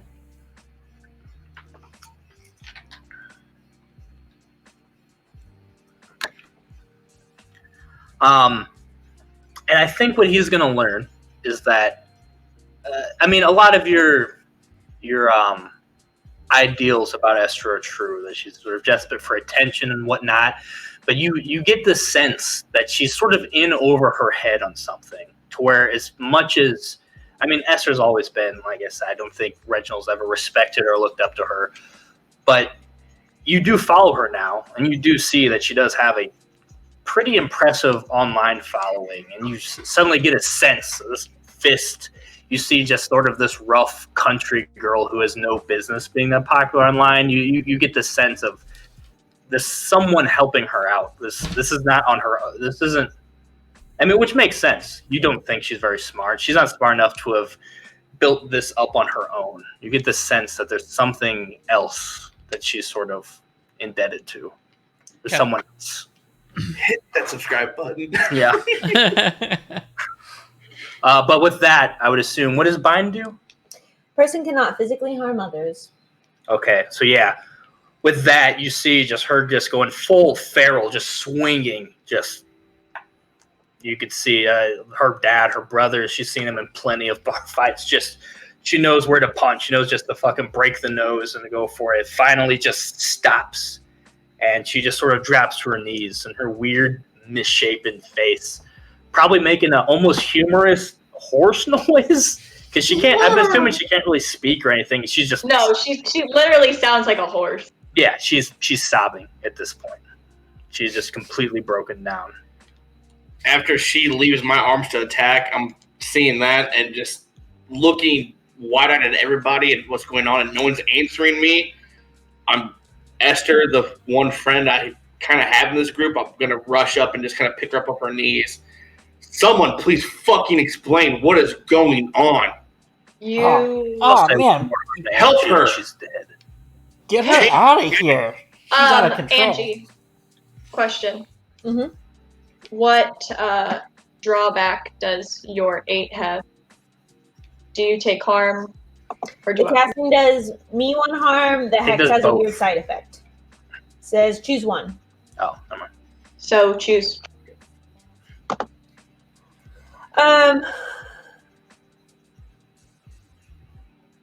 I think with my darkest self, it would be fun to see the weird side effect. And I was kind of thinking, like, this weird, like, swimming, like, jello-y motion, you know, like in slow motion, but her arms are kind of like, there's like a weird movement to it. It's really trippy, and which adds to like the whole horror of this happening, of her like not being able to do harm, but it's only prevented by like the weird mobility. So it makes you seem more monstrous almost. Yeah. Like this isn't like some like I'm fixing things. Yeah, You've just done something fucked up to her yeah, again. which is even creepier. Yeah, She's a horse that's like has jello arms. And You had me at joke. so yeah, because like it's more powerful, but she's not comfortable with that fact. Like she just wants it to stop, but it just keeps. They're trying to getting worse. de-escalate, but Yeah. because of the weird It's like the visual. yeah. That's cool. And That's I'm cool. not crazy. I'm just A little horse girl.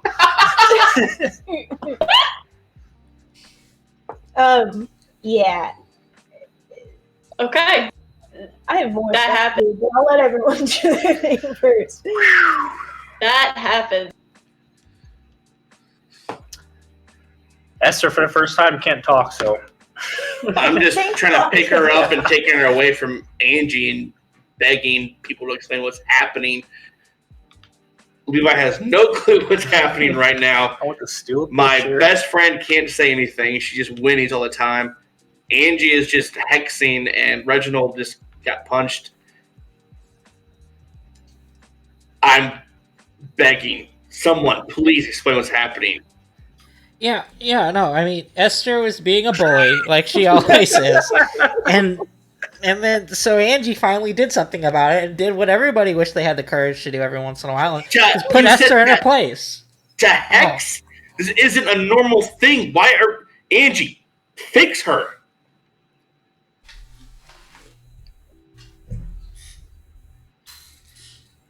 Do people scream in your face how weird you are, Yes. Levi?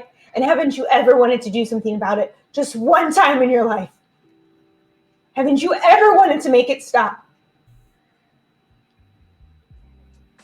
Yes. Yeah, I know. How? You don't know me. You don't know what I've had to do. You know what I've had to do to adapt. You don't know my home life, my parents, the friends I never had. You don't know me. So stop pretending. Fix my one friend. I want to cast illusions. Yep. Can I do, instead of false prophecies, can I show him realistic images instead? Is that Let's see okay? how you roll. Okay. You're your I darkest want- self. I want to pull a string on Levi. There we go. There we Yeah. Using these strings. go. I love it. Angie's got a nuclear. I'm excited. I don't know how we recover from this, but I'm excited. I know. 9, 11. 11, that's a full success. So you usually would show false things, but with your darkest self and your success, whatever weird, hyper powerful hex you had in mind, tell him what it is. I show him images of his origins and my relation to that. Which is what? Well, I don't know what you had planned exactly. I didn't want to write that for you. MC, you want to take care of this? Okay. You see, you're born. You're an infant. This like perfect baby that people, your parents were praying for, hoping for, going to clinics to get, because they were having trouble having a child. You see Angie's grandma helping along the way. Lovely woman, super helpful, providing everything she could for them. You see some documents go by, signatures, stuff not read too closely, things that people aren't really worried about, but maybe they should be. And you see the snow globe on the shelf in the office where the papers are signed. You see Angie's grandma walk by with it as you're crying in the NICU as a premature baby. Crying and crying. She walks by, mutters something. You can't really hear anything over the sound of the crying. Shakes the globe over you, and then you stop. And you see yourself grow up as a child, staring blankly, unnerving people. Not crying unless you really hurt yourself. The first time you cried again was when you were 5, broke your arm. It hurt that you cried, but you couldn't understand why everyone was so worried. They said you were going to be okay, and you knew your arm would get better. You didn't cry about that. You weren't scared. You try to remember the last time you were scared, really. And it's all very numb. And you blink back. And you're looking at Angie again. Was this like a noticeable thing she did?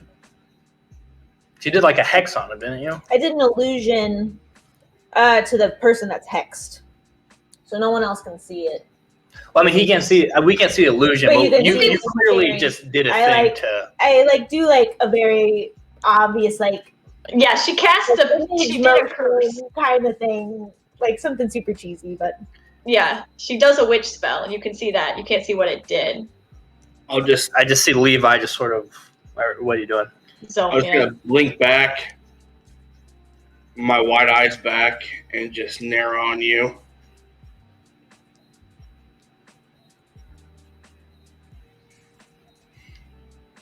How long did you know?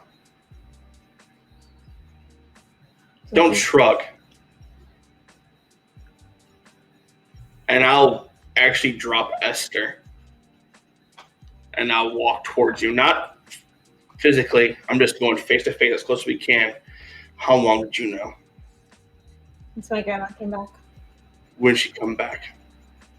a year or so ago. Why? Why did she tell me? Why did this happen to me? You weren't going to make it.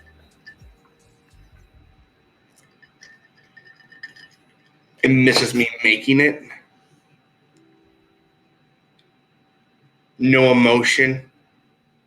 No attachment? You've just displayed all of those things in the last 30 seconds. Because I've tried to learn just to fit in. I don't feel these things. I'm trying to blend in so I'm not the weird one in high school. It's not the time to laugh right now, Angie. Look at who you're surrounded by. We are the weird ones. Abigail's the weird one because her dad meddled in magic and is trying to help the town, but almost got his wife cursed, and the principal is a witch, and her sister is a witch, and there's just so many weird ones here. So you're casting spells, my friends. So you're what? A wizard, a witch. Reginald his nose is broken. My closest friend that I've just got acquainted to for the last couple of years because I drove her to school is Hex because of you. And I just found out that the reason I have no attachment or emotions is because of your family. We're the weird ones, so then why are we fighting each other? Fix my friend.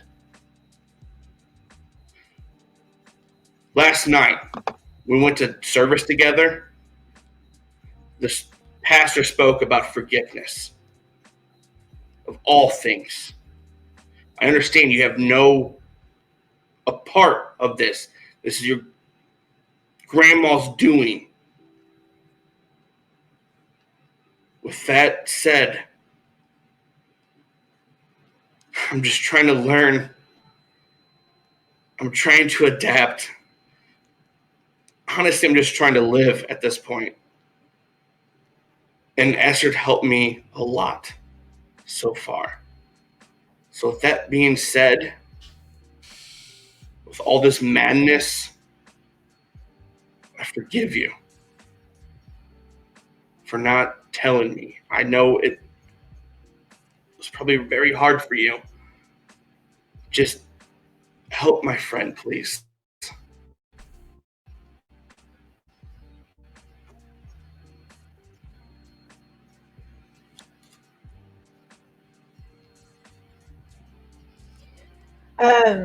Mhm.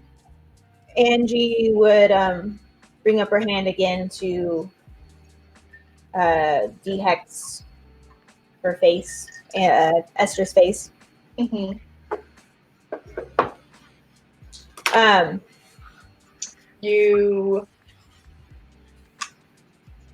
Are you taking the offering of peace from Levi? Because that will affect. Yeah, whether I get out of my darkest self or not. Yeah. Did not even know that was a thing. Yeah. It was really good. It was really good, and there's still something that's like, no. No. I'm not That's mad the at you. Jordan in you. Fuck Esther. Let's put on Amanda. That's the Amanda. The darkest self. All my darkest selves are. Let's see. She. Unfortunately, here's my only thing. To escape your darkest self, you must offer peace to the one you have hurt the most. And honestly, I've probably hurt Esther the most. Really, Levi? But long Because she term, actually has Long term, feelings. Levi. You got It's about. I honestly, If you guys think that maybe Levi, Hold on, MC's talking. What do you got? I honestly would have accepted either Okay. because of the stuff coming out about grandma. your family has hurt Levi more, but you individually Yeah. have Yeah. probably hurt Esther more. Yeah. So I could definitely see it Okay. either way. Yeah.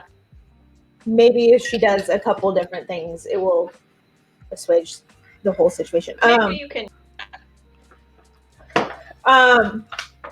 So yeah, she would not remove binding. She's hurt.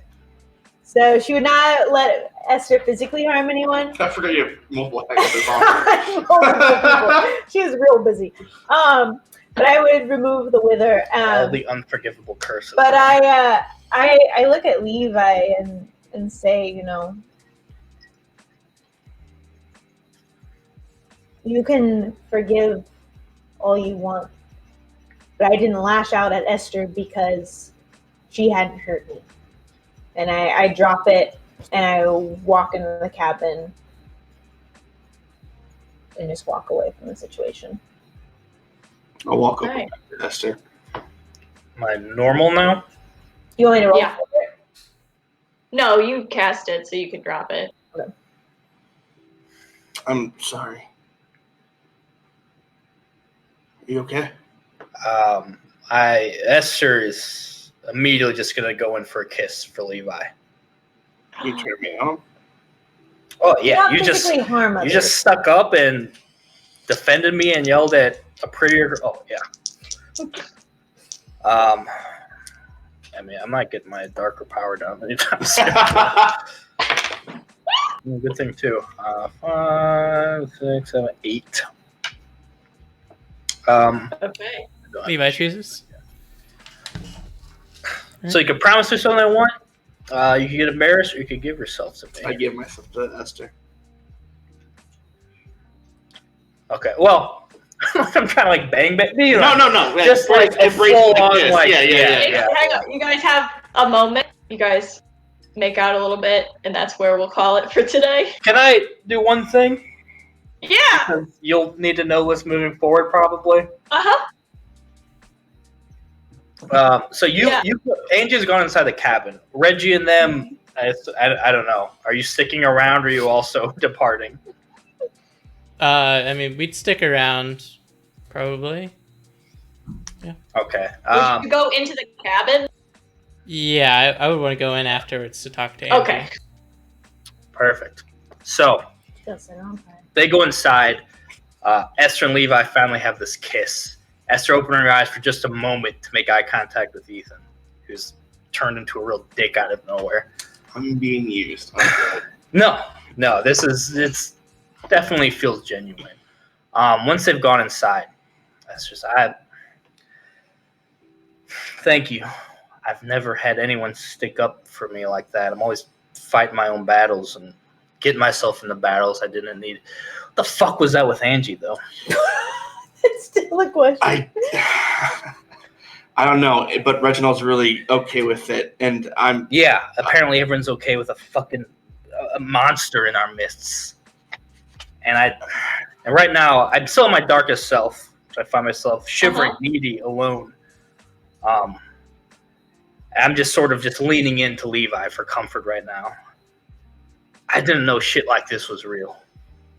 And I didn't know, well, has her family done something to you? I think so. I saw something, and she casted something on me, and I got to see her grandma did something to me. The only way this is going to work, Levi, is if we fight fire with fire. Do you understand me? What do you mean? What are you talking? You know I'm going to protect you no matter what. And now I've seen that I think you're going to do the same for me, right? Of course. Why? I'm going to give you my phone. Title it Part 2. Start recording. And I'm going to look at this cabin, and I'm going to open the box. Oh, no, Rachel's frozen. Oh, no, Rachel! No! Why would you freeze in this box? Did you hear what happened? I did. You opened the box. Okay, so open the box. So the final part of my darkest self is so the dark power will make daunting, open-ended demands. Every demand filled brings me closer to feeling whole again. I get out of my darkest self once it's out of strings on me, or if I make a bargain with an even more dangerous entity. So I'm making a bargain with the box of terrorists? With St. Lucie here to bring these monsters and go full just nuclear on this. Okay. So do with that what you will. We will pick that up next time. This is escalating so well.